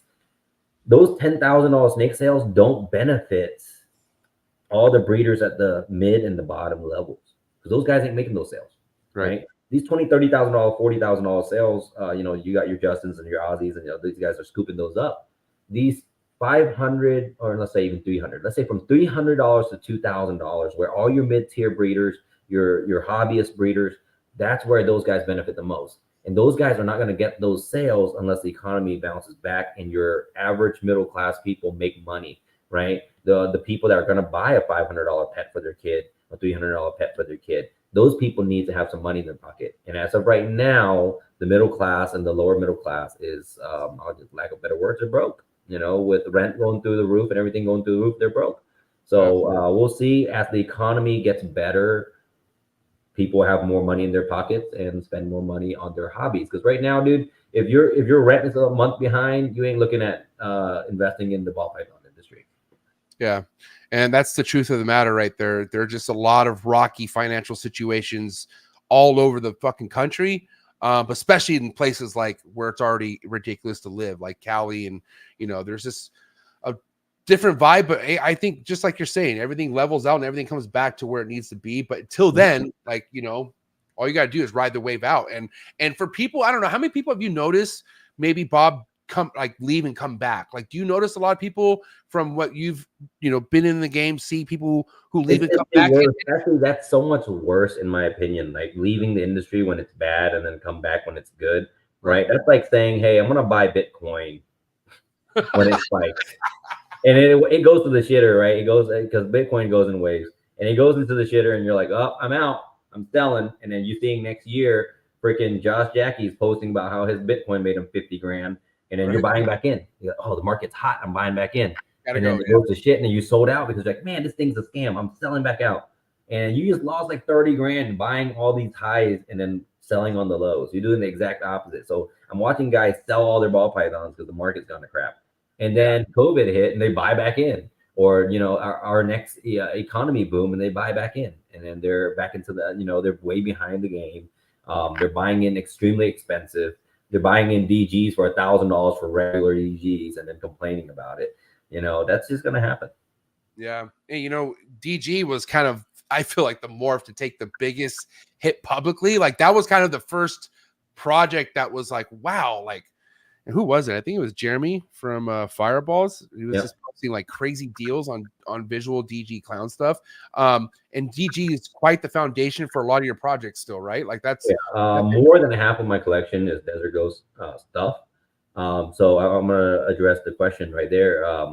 MORPH Exotics is like, because of most of my collection is geared towards the higher end animals. Of course, we produce some lower end animals when we miss the odds or whatever, but it's so difficult to sell. Let's say you sell 10 $300 animals, great, you made $3 grand, right? And to make 10 sales, boom, boom, boom, boom, boom, boom, boom. Or you can just go close a $10,000 deal, and I don't have to sell the next 30 animals. So the bulk of our income still does come from the higher end animals, just because we don't have to sell nearly as many. I can sell 5 animals a month of those and just call it good. And then the rest is just the bonus. The rest is like a bonus to pay for, for extras. All the bills here are paid by the higher end animals, in my opinion. I can sell a $10,000 animal, pay all the bills, and then everything else is gravy. Well, I mean, and you also mentioned that shows what you look forward to is that envelope. And usually that envelope is a payment for one snake or something, like one high-end snake, right? Someone would have called me, a month ago and say, man, I saw that thing. I'm like, oh, cool. Pick it up in Schaumburg, pick it up in Tinley. I'll have, 8 meals, 10 meals into it. They'll rather pick it up in person, see it in person, and give me cash because I like cash. But yeah, those $300, $400 sales, dude, again, it's a grind. You want to sell, if you're going to go to a show and the biggest sale you make, but you're constantly, you're just bagging animals every 20 minutes, but you're constantly bagging animals. But if the biggest sale you make is $300, I had this happen to me one time in Atlanta. I sold so many snakes, dude. I was just sitting there bagging. I'm on fire. I'm like, dude, we're crushing. At the end of the show, Josh Jackie sold 5 animals and outsold me. Yeah. He had one $18,000 sale to one customer. And then I think he closed a few big sales. And by the end of the day, he sold 5 snakes and outsold me for the show. And I might have bagged 40 something animals. Yeah. And again, all of our sales are 300, 500. Like, I'm crushing, man. I'm just crushing the show.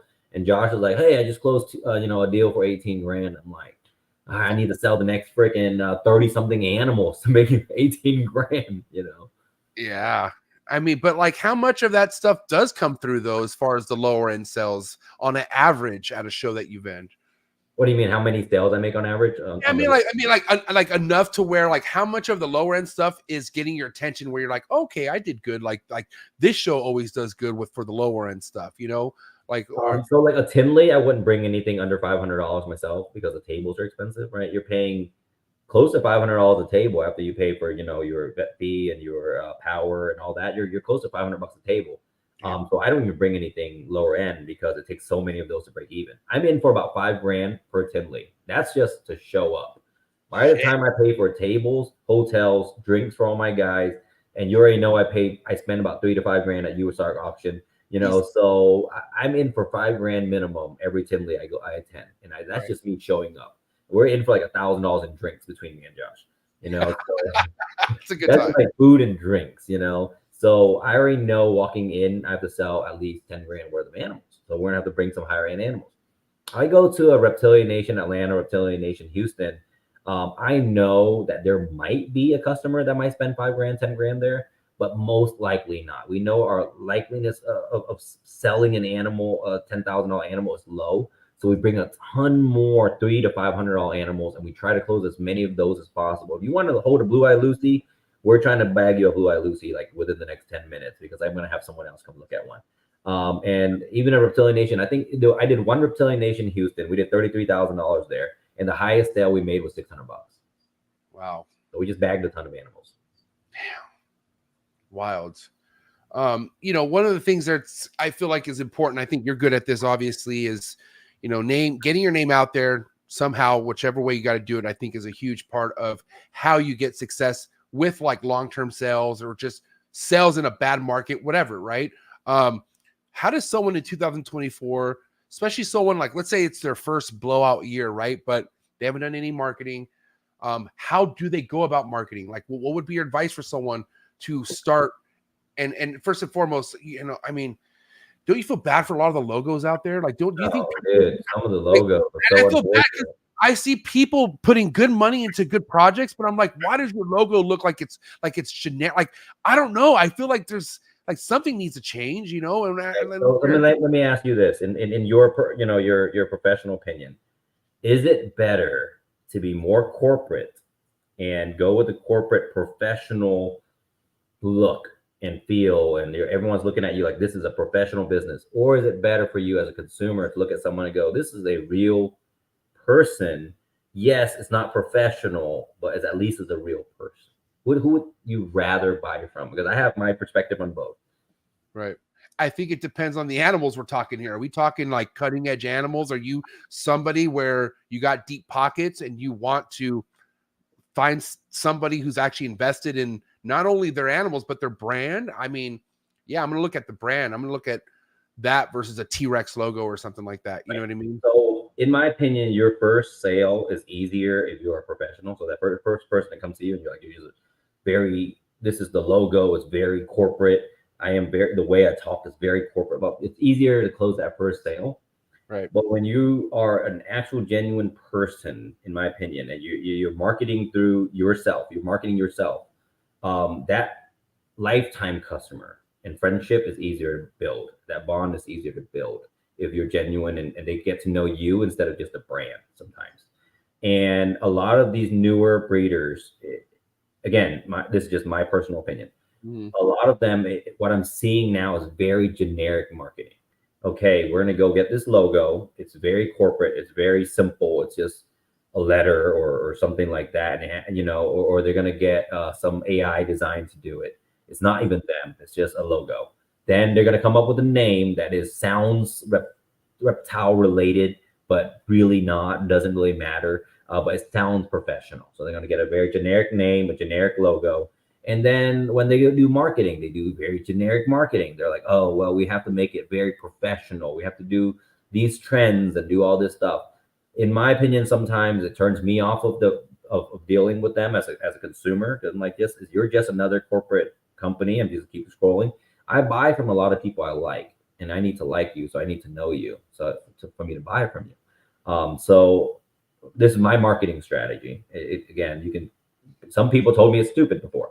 The name of the company, the logo, all of that. And you've seen some of the memes I post or or the reels I make. They're not the most professional reels or memes or whatever, but it's me. It's what I'm feeling or what I'm thinking about the industry or the snakes or whatever, and I just post it. I've deleted them before. Sometimes I'm looking at like, ooh, that's a little cringe. That might be a little much. Then I'll go delete them. If I like, it was funny at the time, and I'm like, ooh. Sometimes I'll be like, ooh, too soon, you know.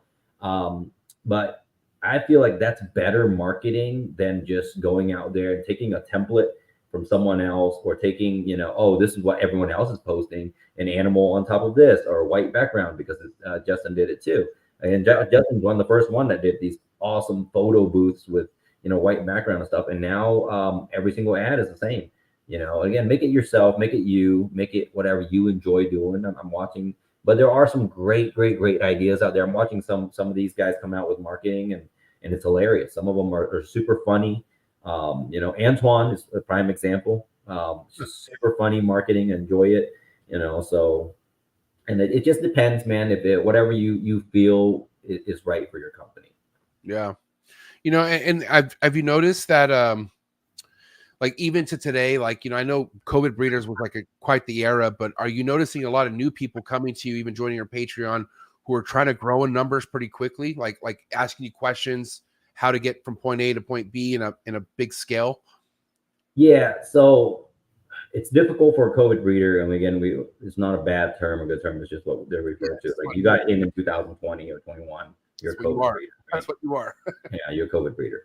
And again, I'm friends with a lot of them, and there's some in my Patreon, and I'm trying to make sure that they are going to last the first 5 years. That's the goal. You join my Patreon, my goal is to make sure you make money the first 5 years so that you can stay in this long term. But don't try to scale your whole business to my scale in 3 years. Yeah. You know, I have to realize it took Justin 25 years. I think he just did his 20-year anniversary full time as a full-time breeder. Awesome. Justin took 20 years full time, and that guy is not someone that just came in here with no idea of marketing. It took me 8 full years as a full-time breeder, going through 6 different sets of displays and banners and changing things up. Every show, when I leave a show, me and my guys talk about it and go, what could have we done better? Like, what made that show either not good or good? So we can write down notes and change things, order this. Oh, that's a good idea. We're stealing this from another vendor. We like their lights better, so we order new lights. It took us hundreds and hundreds of tries. So sometimes I tell people, try not to scale so fast, because you have to, if you, just by you thinking that you can get to the level that Ozzy is right now or whoever, it's a little disrespectful, because these guys put 25 years in. You can't do it in 3, you know. And again, you might think you can, and you must be better than us as breeders if you did. But put some time in and scale it up slow, and really build a love or a passion for the species first, before you go, okay, cool, I want to go ahead and do 8 displays. I want to do all the major shows. I want to just crank out 200 clutches a year. Dude, 100 clutches of ball pythons is so many animals. People don't understand how many babies that is. Yeah, you know, it's crazy. And then they don't understand till they have a bunch that they can't sell either. You know what I mean? When they get to that point, right? Because a lot can happen in 3 years, huh, Bob? If someone's really obsessing over this and putting a lot of money into it, I mean, breeding ball pythons is not hard. Getting them to come out of the egg is the easy part. I really feel like it's like getting these snakes in the right hands and getting that customer base. That's the true challenge. And that's where a lot of people fail at, Bob, right? Right. The putting 2 ball pythons together, genetics or whatever, it doesn't take a genius. Right? No. Justin is not a genius in putting snakes together. He's not an expert of grabbing 2 snakes and putting them in the same tub. He's not a geneticist. The genius behind all of it, the genius behind all of the successful breeders is not that part. Brock, have you ever talked to Brock Wagner in person? Yeah, I love Brock. He firm handshake, he embraces you, he really brings you in, and like, he's a friend, right? You can Brock's a friend. You want to buy and if he's really your friend, he's gonna talk to you. You know what I mean? Right. So you want to spend money with him now, right? Yeah, or you talk to Winston, he's a friend. You want to spend money with this guy, right? So that is the more important part. That's the harder part, is the relationships you build, getting someone to want to spend money with you. That's the hard part. Throwing 2 snakes together. Come on, man. Any person throw 2 snakes together and get eggs. You know, I've seen some of the, God, I'm looking at these people. I'm like, oh my God, you managed to produce that awesome animal.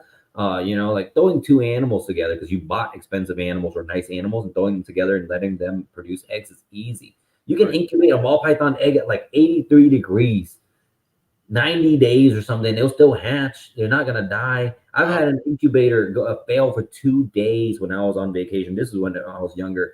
My incubator went out for 2 days. I came back and they were fine. Ball pythons or eggs are so resilient. If they're healthy, these eggs can even get wet, like, which is crazy. I've seen people wet, like dry. It doesn't matter. They're still gonna hatch. I've had someone call me and say, "Hey, I have some ball python babies. I didn't even know my female was pregnant. She was in her hide. She never left her hide for 3 months. I never even checked, and now babies are crawling out." True story. The girl called me and she says, "What do I do?" She had all these just crawl out of there. Oh my gosh, that's epic. I mean, breeding ball pythons is easy. Getting someone to spend money or to invest with you at a professional level or at an investment level is the difficult part. Getting someone to trust you enough to be like, all right, here's 10 grand, is a lot of money. All right. And this is a fifth of someone's annual income. Here's 10 grand. And I'm going to trust you to invest with you. That's the difficult part. Getting someone to trust you enough to spend money with you. Yeah, there's a saying that still floats around, but I'm kind of like, case by case. But the snake will sell itself. I really think that depends on the snake now. You know what I mean? I think now, 2002, the snake will sell itself because you're the only person in the world with pinstripes. But even then, like, to say that that's you now, you would have to be on that 1% of having that unique shit even available right now. Because first and foremost, like, even you, Bob, like, if you got something cutting edge, even something that you want maybe to be out, like, are you putting it out for sale right now? Like, are you purposely having stuff that you don't want to put out because of the market and you're waiting for the market to bounce back? Or no, like, the only thing where I would like refuse to post, like, if I'm hatching something so wild and I won't post it for sale, I'll post when I hatch. I would call the top 5 guys that are on that list for that project, and I'll say, "Hey, I'm offering it to you guys. The price will not even be disclosed to anybody else. You first 5, and if you guys turn it down, I'm keeping it. And if you want to buy it, that's it. Only us 5 know what the offering price was. To get that deal done with." But other than that, You've obviously mentored a lot of people, Bob. It's why you have the Patreon, and obviously a lot of people respect you and follow you at shows and whatnot. But how many times have you sold something to somebody and then they find out there's 2-3 different names for that snake, and they come back to you and go, "What the fuck? Like, what do I do now?" And mainly that's like, I get it, right? But I do think some of these things are being named when it's basically the same snake. We just don't know it yet because of. For sure. The one I feel the worst about in my career was the Cinder project. I got into the Cinder project and we paid pretty hefty money for the Cinders. This was 2017, I believe. And Outback and Ozzy and them, they were selling Cinders for $4,000 or $5,000. And I had made Cinders and Cinder Clowns and all these really nice combos. And then realistically, if you looked at a Cinder, it's nice or whatever, look at a mahogany, same animal. And I sold some Cinders for $2,000-$3,000. And then later on, everyone's like, "Oh, they're just mahoganies." And I went back and I made the deal right. I came in and I was like, "Hey, to make this deal right, we're gonna compensate you with some extra animals." As far as, like, let's say you're talking confusions, acid versus static, price point wise, they're so similar when the genes came out that it didn't affect me any because I just kind of leveled out the price points. Right now, obviously, there's some controversy going on around some other projects that are very similar. I tried to err away from those projects. I own a lot of Mackenzie combos, but that's just me going on a hunch, just in case. But I don't sell a lot of them anyways. But yeah, a lot of times I feel like as a seller, as someone trusted you with a bunch of money, it's just snakes, man. I can make it right by just giving you 5 more snakes, 4 more snakes. And I will always offer that up over just screwing someone over an investment. Yeah. And it sucks that people are really, really quick to fuck someone over an investment. Like, you know what I mean? I feel like over the names. And I think that's why and for somebody who probably gets a lot of questions, and especially after someone spends loot with you, like when they spend a lot of money on a certain project and then they don't know the whole like back end of them being 2-3 other names, it could kind of like come to a shock. It has for me, and I haven't even really been that vested how all of you guys been vested, And And one thing that stands out to me is like, and I want to know, because you're the only one I've seen pretty adamant about standing on this Mackenzie project, where are you at with that, you feel like? And do you still feel good? Yeah, I'm not out there vocal posting about what my opinion on the project is, because I have friends and Patreon members that are invested, right? You pay 10 grand for a zebra. Again, we all know what we're talking about here. You pay $10,000 for a zebra, and you got some dude over here saying Mackenzie's are the same thing, and they're $300, $400. It sucks, you know, especially if that guy is wrong. So what if I'm wrong, right? So that's why I don't really go out there and tell everybody, oh, they're the same thing, because I might be wrong. I'm going 100% based on a hunch. I'm going 100% based on looks and what I think, in my opinion, right? Okay, where this, origination of the project, blah, blah, blah. They kind of look similar. But if I'm wrong, I've just screwed that project for a bunch of people that are $10,000 deep, $20,000 deep, and the price is still going to take a hit just because of something I said. So I really try to keep my mouth shut about it, but I am going to tell people, if they ask, I'm going to give my honest opinion. And they're like, well, why are you buying up all these Mackenzies? I'm like, because I like the look of zebras, and I feel like they have a similar look. So I can go in and get that look for $500 instead. And because I want to work that project, because I like the way it looks. I don't really care which name it goes under. I like the way the gene looks, So if you like zebra because of the looks, then it shouldn't matter to you. And I feel like that's where a lot of people go wrong coming into the game, is like, you understand this is a game where it's about what you like, right? Like, this is about what your eyes see. It's not about what, obviously trends matter and you pay attention, but it's about you using your fucking eyes and seeing what it is that you're like, you feel good about. Because how many hunches have been in people's favors in this history of ball pythons? Like, this whole game was built off hunches, wasn't it? Like, in a sense. There are certain genes that, again, I've kept normals in my collection for years that didn't prove out, because I thought it was a dinker, it looked weird. So, and again, so I don't want to be wrong in this situation. Or I don't actually, sometimes I feel like I don't even want to be right in this situation, because I have friends that are so deeply invested. So in this situation, I don't want to be a good guy or the bad guy. So I try to keep my mouth shut, and within probably 2 to 3 months, I'll let RGI be the bad guy. They could either come out and say, hey, they're this exact same thing and piss off a bunch of people, or they can come out and say, these are two individually separate genes. Bob Vu's wrong this whole time. You should tell him to shut up, and it'll make a bunch of people happy or mad. Or they can come in, the third solution, which might be the best, hopefully, or the best answer, is that they're just allelic genes or very similarly interaction, something like that, where they are not the same exact genes, but maybe they interact in a type of way. That might be the best. I don't know. I don't know what the answer is. Recessive and an incomplete dominant be allelic? There, because again, we're calling Mackenzie codom and dom, when in reality it could be a recessive, just like we're us calling zebra a recessive, when in reality it could be a codom. If you breed a zebra to a normal, if you breed a het zebra to something, you can pick out the hets. It's a very strong het influence. Wow. Okay. Oh, in my opinion, again, this is my opinion. In my opinion, het zebras have a very specific look, and that's what I look for when I hatch Mackenzie clutches. So you can switch the names, just like pastel is just a het for a super pastel. Right. And now I totally understand your position with the Mackenzie project and whatnot. And, I think it's cool. Like, for you to even care for it that much, shows that you do things for yourself, nobody else. You know what I mean? Like, because it's Bob. Yeah, I just like the way the gene looks. So I've owned Mackenzies in my collection. I actually traded a Mackenzie Puma for Oreo, my English Bulldog, in 2019. I traded for him that year. Yeah, so I've had Mackenzie for a long time. I just like the way the gene looks. What's the deal with the Voodoo project? Oh God, this is going to be a good year for that project. I'm actually super excited.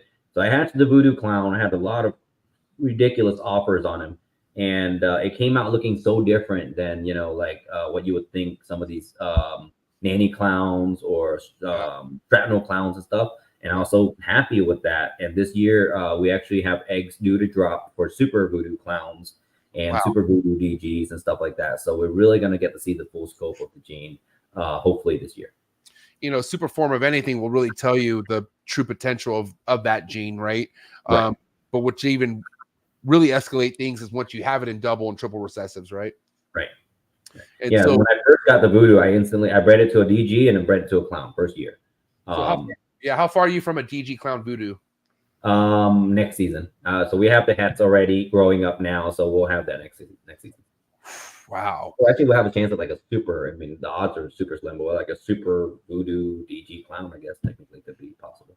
And it's not uncommon at this point. People have like that third recessive they like to name right after the twos that they're talking about. What's your third recessive, bro? What is it? What's It'll be a Xanthic for sure. A Xanthic, in my opinion, in my collection, it's DG, a Xanthic, and then clown. Clown is actually the third in my collection. wow. And no hypo, huh? I have hypos too. Hypo is like a fourth that's just like around, maybe a fifth actually, because Ultramel's in there a lot too. Wow. Hypo's there because we have it, and a lot of my collection started off with hypos because it was the cheaper recessive to get into, so we have a lot of them. I don't do any hypo clowns. I don't even own a hypo clown in my. Oh, I actually do have one from Daniel Allison. I have one hypo clown, but all of my hypos are hypo Xanthic project or hypo DG projects. Eventually, it'll all merge together, at some point. What's your thoughts on Puzzle coming up in the game? Like, do you feel like that's gonna? I'm so jealous of Josh and Chad. Chad Hoker is producing some ridiculous puzzles. Wow. I'm so jealous that I didn't get on that train earlier. I have a bunch of hets and double hets and stuff like that that's growing out, but man, some of that puzzle stuff is really nice. Like, is there even anything that, like, I know you said puzzle is one thing that's not really your strong suit, but I feel like it's so hard to get your hands on everything, bro. Like, it's like, how do you, huh? You can and you shouldn't. Right. Okay. And tell me more about that, please, because I feel like that's so. Even with my collection size, right? So my reptile room is 5,000 square feet. Right. I have room to buy every project. I have room to work most projects, but then you're so scattered, you can't really focus. It's like owning 200 shows. Right. Where you have to put your attention, right? You can't be really good. I'm known for the DG clown guy and DG Xanthic guy because I've worked with projects for so many years.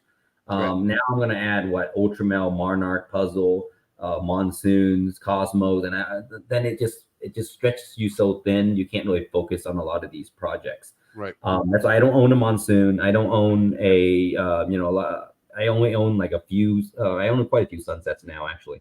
But it's you don't, especially for a newer keeper, stay focused and do not let these new eye candy genes distract you. Because you're gonna be, I'm gonna pick up a few of these and a few of these and a few of these. Now I need some G stripes, but then I also want some tri stripes. I want some D stripes from Europe, and you're all over the place with no focus, and you become the jack of all trades, right? And yeah. None. And like, I get, this is not to hate on anyone, especially if you're new, because I know you get to the point where you're gonna want to help as far as IDing certain things, but don't you want to be careful with what you're pairing so you almost avoid having to need help when it comes to needing to ID things, Bob? Like where should people really consider, like, okay, how about you should pair something where you're going to have no problem IDing versus throwing everything together and asking for help at a beginning stage, The problem with that, it's already past us. Like there's the solution for that is already past us, right? So I talked to an older breeder friend of mine. If I bred spider to a lesser, okay? I already know there's only a few outcomes. Boom, I was able to ID that. Then I bred that animal to the next animal, that animal to the next animal. So I know every single animal that can produce. I've already seen them come out of eggs. I know exactly how the interaction worked between those two genes. I've done all that. For a new person to come in right now and buy a 4-gene female and breed it to a 3-gene male with recessives in there and throw them together, they haven't seen each one of those outcomes individually on their own, and now they're producing this 4-gene, 5-gene, 6-gene animal. They have no idea how any of these genes work together, because sometimes I'm telling them, hey, that's this, and they're like, there can't be that because it looks like this. I'm like, no, when you breed cinnamon and enchi together, it makes a red rusty look because those two genes are allelic. But if you've never done that pairing before, you would never know that, right? When you breed a red stripe to a cypress, two fairly normal looking animals, you make a fully striped, beautiful animal. But that's how those two genes work together. And we know that because I've already done the cypress to stripe pairing 5 years ago. So right now it's the most difficult time for new breeders to ID stuff. So it's a good time to plug in Bob's Ball Shed. You go in there, we ID animals on Tuesdays. I mean, do you get overwhelmed with that though? Do you feel like so many people are asking you for help with IDing stuff? I get 50 ID requests a week. And I try to help as many as possible, but I get to every single one. I try to get to every single one on the Patreon if they message me directly, because that is what they pay, the service they pay for. But if you send me a ID request, especially in the egg, and I don't respond to you, don't take it personally. Okay, I have 50 others, and a lot of them are paying members that I have to ID for first. I only have so many hours a day. This is actually why we came up with the Patreon. Actually, Josh Jackie was with me at dinner, and he was watching me ID all these clutches, and he goes, how many do you ID a day? And I said, I don't know, 50, 60 a week. And he goes, for free, right? And I'm like, well, of course, I don't charge people ID stuff. And he goes, what if we just did a Patreon where we did that only? And now it expanded out, so we do everything. We do dinners, we do all kinds of stuff, and then the credit and stuff. Right. Dang. Yeah, I just feel like it's more, I don't know, because do you ever come across, I'm sure you have, people posting shit and they're completely wrong on what they're saying it is? Yeah, like every day. And the problem with correcting people or giving people construction, criticism is you don't know how they're going to take it. Right. I have a very good friend named Christopher Pilgrim. Yeah, I can pretty much tell him, hey, Chris, you're an idiot doing this. Yeah. Don't do it. And I know exactly how he will take it because he knows where I'm coming from. I'm trying to help him. Boom, you're doing this wrong. Do this instead. But I've also had the same exact conversation with somebody else, and they'll be offended, or they'll say, why would you tell me this? Blah blah blah blah blah. All this, and they think I'm like taking a dig at them or attacking them. But really, in reality, I've tried to help people and by messaging them and say, hey, I think you're IDing this animal wrong. Blah blah blah. I actually did this to Justin one time on an ad that he posted, and I ended up messaging in, and Summer responded, and she goes, you know what, Bob? We actually posted the wrong picture of the wrong animal. And that happens. It happens. It happens. You have 200 animals you're trying to post up, and I said, hey, I think you're missing this gene in this animal that you posted up. And she goes, actually, I loaded the wrong picture. And again, that just helps somebody out. Great response. Or she could have came at me and be like, who the hell are you to tell me I'm wrong? I'm freaking, whoever. And Summer, she's super nice, so she would never say that. But yeah.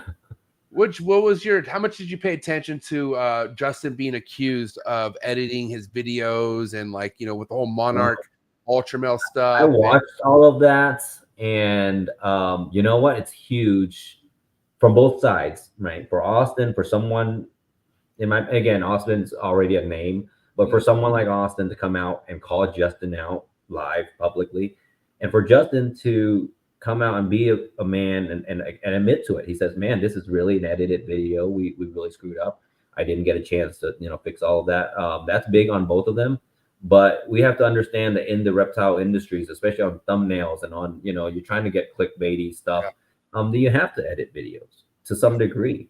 And we all have our own agendas. I'm not saying Justin did or anything, but, you have to edit to make the video look better. Make animals look better. And again, I was in Tinley. I saw that animal. It looked great in person. I didn't really, I'll be honest, I didn't even watch the first video he posted. I just went to show and look at the animal. And it looked great. But Austin, emotional and obviously biased, and because he's not biased in a bad way, but he's invested, right? He has ultramales, so he's invested. I have ultramales. I have a ton of ultramales. So I'm invested. But Justin is showing off a monarch animal, in my opinion, doesn't hurt my ultramale market. Ultramale people are ultramale people. They are ultramale people. Monarch people are monarch people. So in my opinion, it didn't hurt the market in any way for me. But Austin obviously felt like it would hurt he's like slandering ultramale. And maybe it was to some degree. But, Justin, again, he has a whole team that does that. It's not like Justin's sitting there like editing each video himself to post and purposely downing ultramale, because he has ultramale in his collection too. Yeah, and also like you said, I don't think it was anything intentional on either end. It was just like, you got someone young who's so invested and has probably quite a bit of money into projects, and right. So yeah, I don't know. Like at the end of the day, it changes everything when someone does it for a living. You know what I mean? 1,000%. Didn't we all get mad at RGI with the DG stuff? I probably lost 50 grand in sales in a month because of that. Oh, because dude, can only imagine. Yeah. But then it came back, right? It bounced back after that. To some degree. I mean, I had customers message me and it's like, it's a $5,000 snake, and they're like, is this DGA or DGB? And I'm like, what the fuck?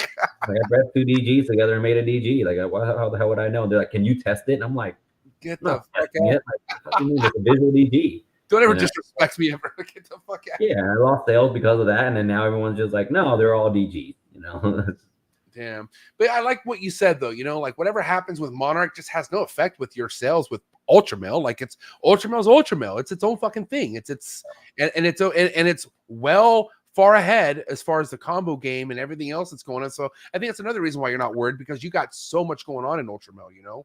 Yeah, I'm not worried about them. Like, he's like, okay, he showed an Ultramale pie. I'm like, Austin, it's fine. But I get it. He has a lot of money tied up in that. It didn't affect our business in any way. Again, Justin promotes Ultramales too. Right. You know, he does both, you know, so it's not like he's trying to down this Ultramale project, because he has to sell his down the road too. Right. You know, and again, we all have our own biases, right? When someone's out here taking a dig at ODs and DGs, and I'm like, oh, I got to defend it because I'm personally vested. What do you have? This is going to be a wrap up topic here before we let you go tonight, Bob. 2 hours went by too quick. But anyways, you know, obviously there's a lot of people who were in the game and even still around that we respect, you know, pioneers, people who wrote books, you know, but what would you say to someone who's one of those pioneers who like publicly say that the ball python game has ran its course and it's like, yeah, like don't expect much anymore at this point. Like, you know, to hear that to be where you're at in the game, Bob, and everyone that you're influencing and all that, how does that make you feel first and foremost? And what do you think of that? Well, I love Kevin, but it's like he did not grow the ball python game. Like, he didn't grow his ball python game. He got like outlapped, you know, but he was working the other 50 species. Yeah. What he truly loves. Yep. And because of that, he didn't buy in new genes. He didn't upgrade new genes. And for someone to say the ball python game has had its run, do you just see Justin's new car lot that he built?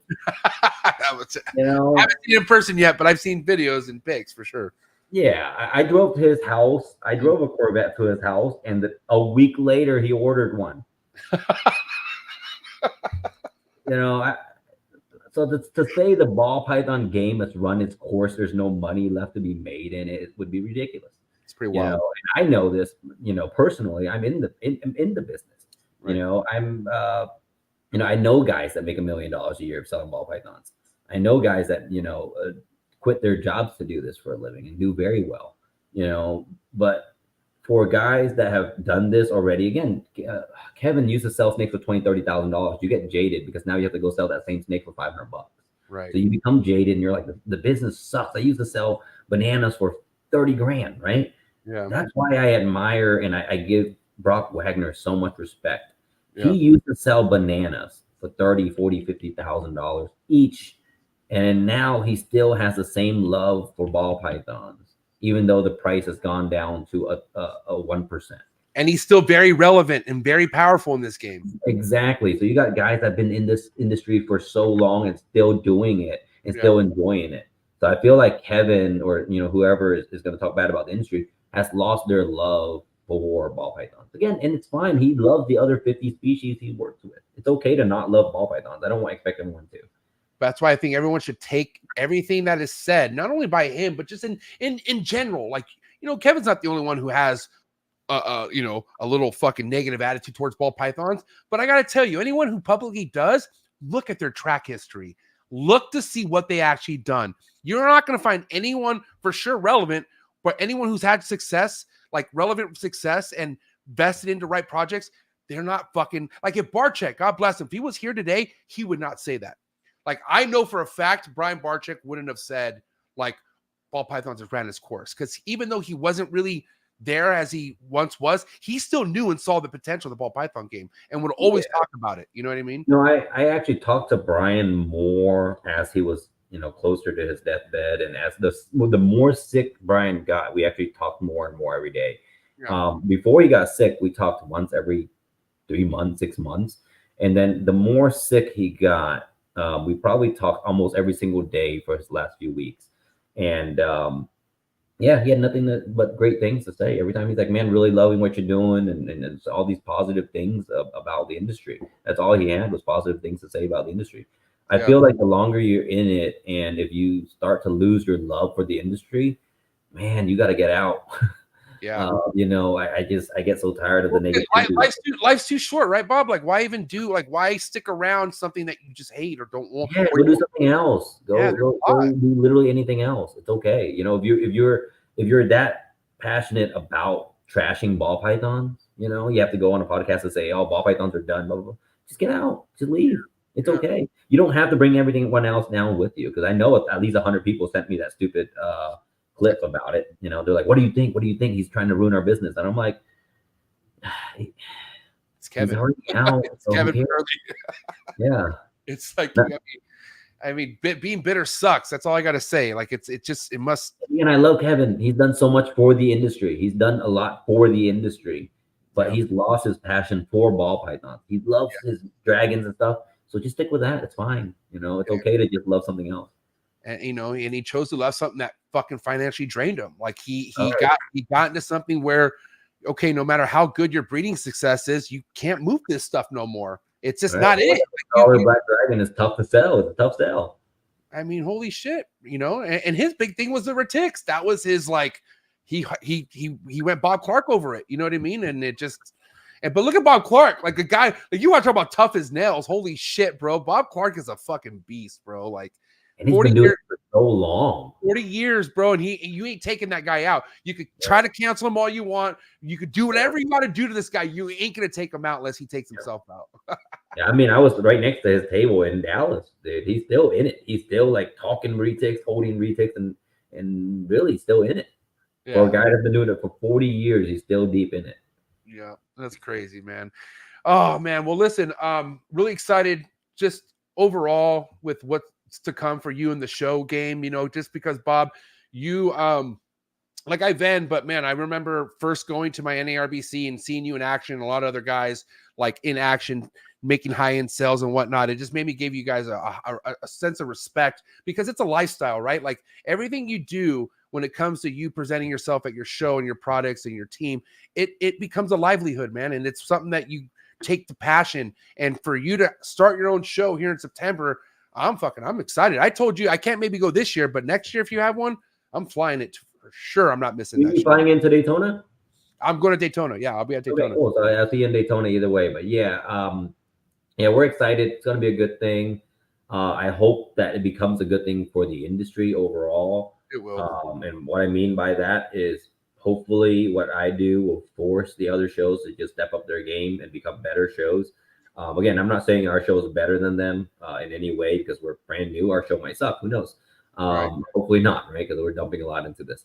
But I'm hoping that because of our standards of our show, what we expect out of ourselves and the show and myself, my crew, literally, I mean, this is our artist for the show. Yeah, like, this is the best in the industry. So because of that, I feel like hopefully this becomes a positive thing for the industry. It doesn't kind of help. You know, we don't need anything else dividing the industry more than the government. So hopefully this will help everyone step up. With us, Troy, and all these new big shows coming in, I'm really excited about. Troy's show is something, and not just because Troy is a Patreon member, but also because I feel like he's doing, like, I actually sat and talked with him in Tinley, him and his partner, geez, I can't remember his name. But them two, everything they told me was like, it just seemed like right. Like, oh, we're doing this, we're advertising through this, we're vetting vendors do this, we're limiting this, and we're adding plants, and they just seem so excited about it. And I feel like that's like everything right about putting a show together. And an event, like making it an event, you know. Right. And their show is not until after my show. I'm already seeing their ads on Instagram, which is great. You know, I'm trying to like pick their brain and steal their ideas. And it's a good thing that we're both new and doing this, is because I can now look. His name is Nick. That's right. His name. He was too handsome. I couldn't remember his name. Too good looking to be into reptiles. Too tall and good looking. But I was sitting there picking their brains, and I'm like, there's a lot of information we can exchange back and forth to kind of help each other out, because we're both new at doing this. You know, even the simplest thing, like price point. How much are you going to charge for a ticket? Is $20 too much? Is $12 too cheap? Is, and stuff like that, and just small stuff that we can kind of pick each other's brain about. So really excited about that. And both of us, hopefully, we just come out of the gate strong and kind of improve the industry. Yeah, Troy Schroeder, hands down, and I've said this plenty of times, he's one of my favorite people to see at a show. Only because ever since, coming across Troy's table, you don't forget seeing Best Dressed. You know what I mean? Like, you know the guy. You know what I mean? And then you see how much he shows up to a lot of the shows. I always had respect for Troy, but I also know like that's somebody who also would lead by great example. Like the people that you bring to the table are people who are trying to do better, like people who want to be the best versions of themselves. You know what I mean? When it comes to the ball python game, Troy does that same thing. So I totally back both of you guys up, man. And you guys have my support fully. I definitely want to hopefully make it to one of Troy's shows at some point, but yeah, the future. The reason to see Troy at all his shows is because Lisa always has snacks. I love Lisa. Lisa's the best, man. And snacks on her too. Yeah. Oh man, I can't wait. But yeah, thank you so much, Bob. I appreciate you so much. I put the links to your website, to your show in the description below, and to your Instagram. So guys, please go give him a follow and be ready, especially if you can make it to his show in September 14th and 15th, right? Those are the dates? 14th, 15th. Yep. Yeah, man. I appreciate it so much. And shout out to all the Bob Vu Patreon members who tapped in tonight. We just had under 100 people tapped in the majority of the show. So what do you have to say to all the people who were here and who enjoyed everything you have to say on tonight's show, man? We appreciate it, guys, especially if you're on the East Coast. I know it's 11 p.m. already. So we do appreciate you sticking with us for 2 hours. And hopefully the show gets good support. I hope you guys get something out of sitting here and listening to us for 2 hours. Yeah, and well, how about this? How about we bring you back after the show? We talk about it. Oh, for sure. Yeah, we'll do a recap after the show. It'll be great. All right, man. All right, guys, do me a favor. Give him a follow, Bob's Balls, and we'll see him next time. Give it up. It's a wrap for Bob Vu, ladies and gentlemen. Yeah, appreciate it, MJ. All right, bro. Thank you so much. Have a good night. Peace. All right, guys. Thank you for hanging out. It was a great show. Good to talk to Bob. Very excited for the future, for the reptile show scene. So make sure you go give him a support, give him a follow. And again, shout out to Troy Schroeder, who has his show as well. I think it's time to bring Troy back. I mean, obviously Troy kicked it here this whole time versus going on his own show. So that means I think I can bring Troy back for a Trap Talk episode. Very miss talking to him as well. So either way, I appreciate everyone who tapped in. Don't forget, if you're looking for exclusive content, if you want to get more behind the scenes, if you want to get invited to Trap Fest and other really awesome events, then come join the Trap Talk Patreon family. Very first link in the description below. Join the Discord. Connect you with amazing ball python keepers, arboreal keepers, all around reptile keepers. All right. There's an Instagram group chat that pops off 24/7. Nothing but love, man. And don't forget, tomorrow, JMG Reptiles has his podcast here for all the Colubrid lovers. Thank God it's Colubrid Fridays going down here tomorrow. And I'll let you know, this is going to be going into Trap Fest. I'm taking a 2-week break. Yeah, that's right. The network is taking a 2-week break. Well-deserved. So this will be the last Thursday night for a couple weeks. All right. I'm coming back heavy, just so you know. All right. I'm going to take this time to enjoy Trap Fest next week and then take a week off after that, 4th of July, do some family stuff, gather some of my thoughts, put them on a whiteboard, and come back heavy. You know why? Because it's the coolest reptile network in the world, and that's a fact. It's the fact, people. Thank you so much. I appreciate it. Can you get the likes up, please? Get the likes up right now. Appreciate all the love and support. Appreciate all the sponsors. You can find all my sponsors information in the description below, but that's a wrap. Episode 509 in the books. Have a good night, and I'm out.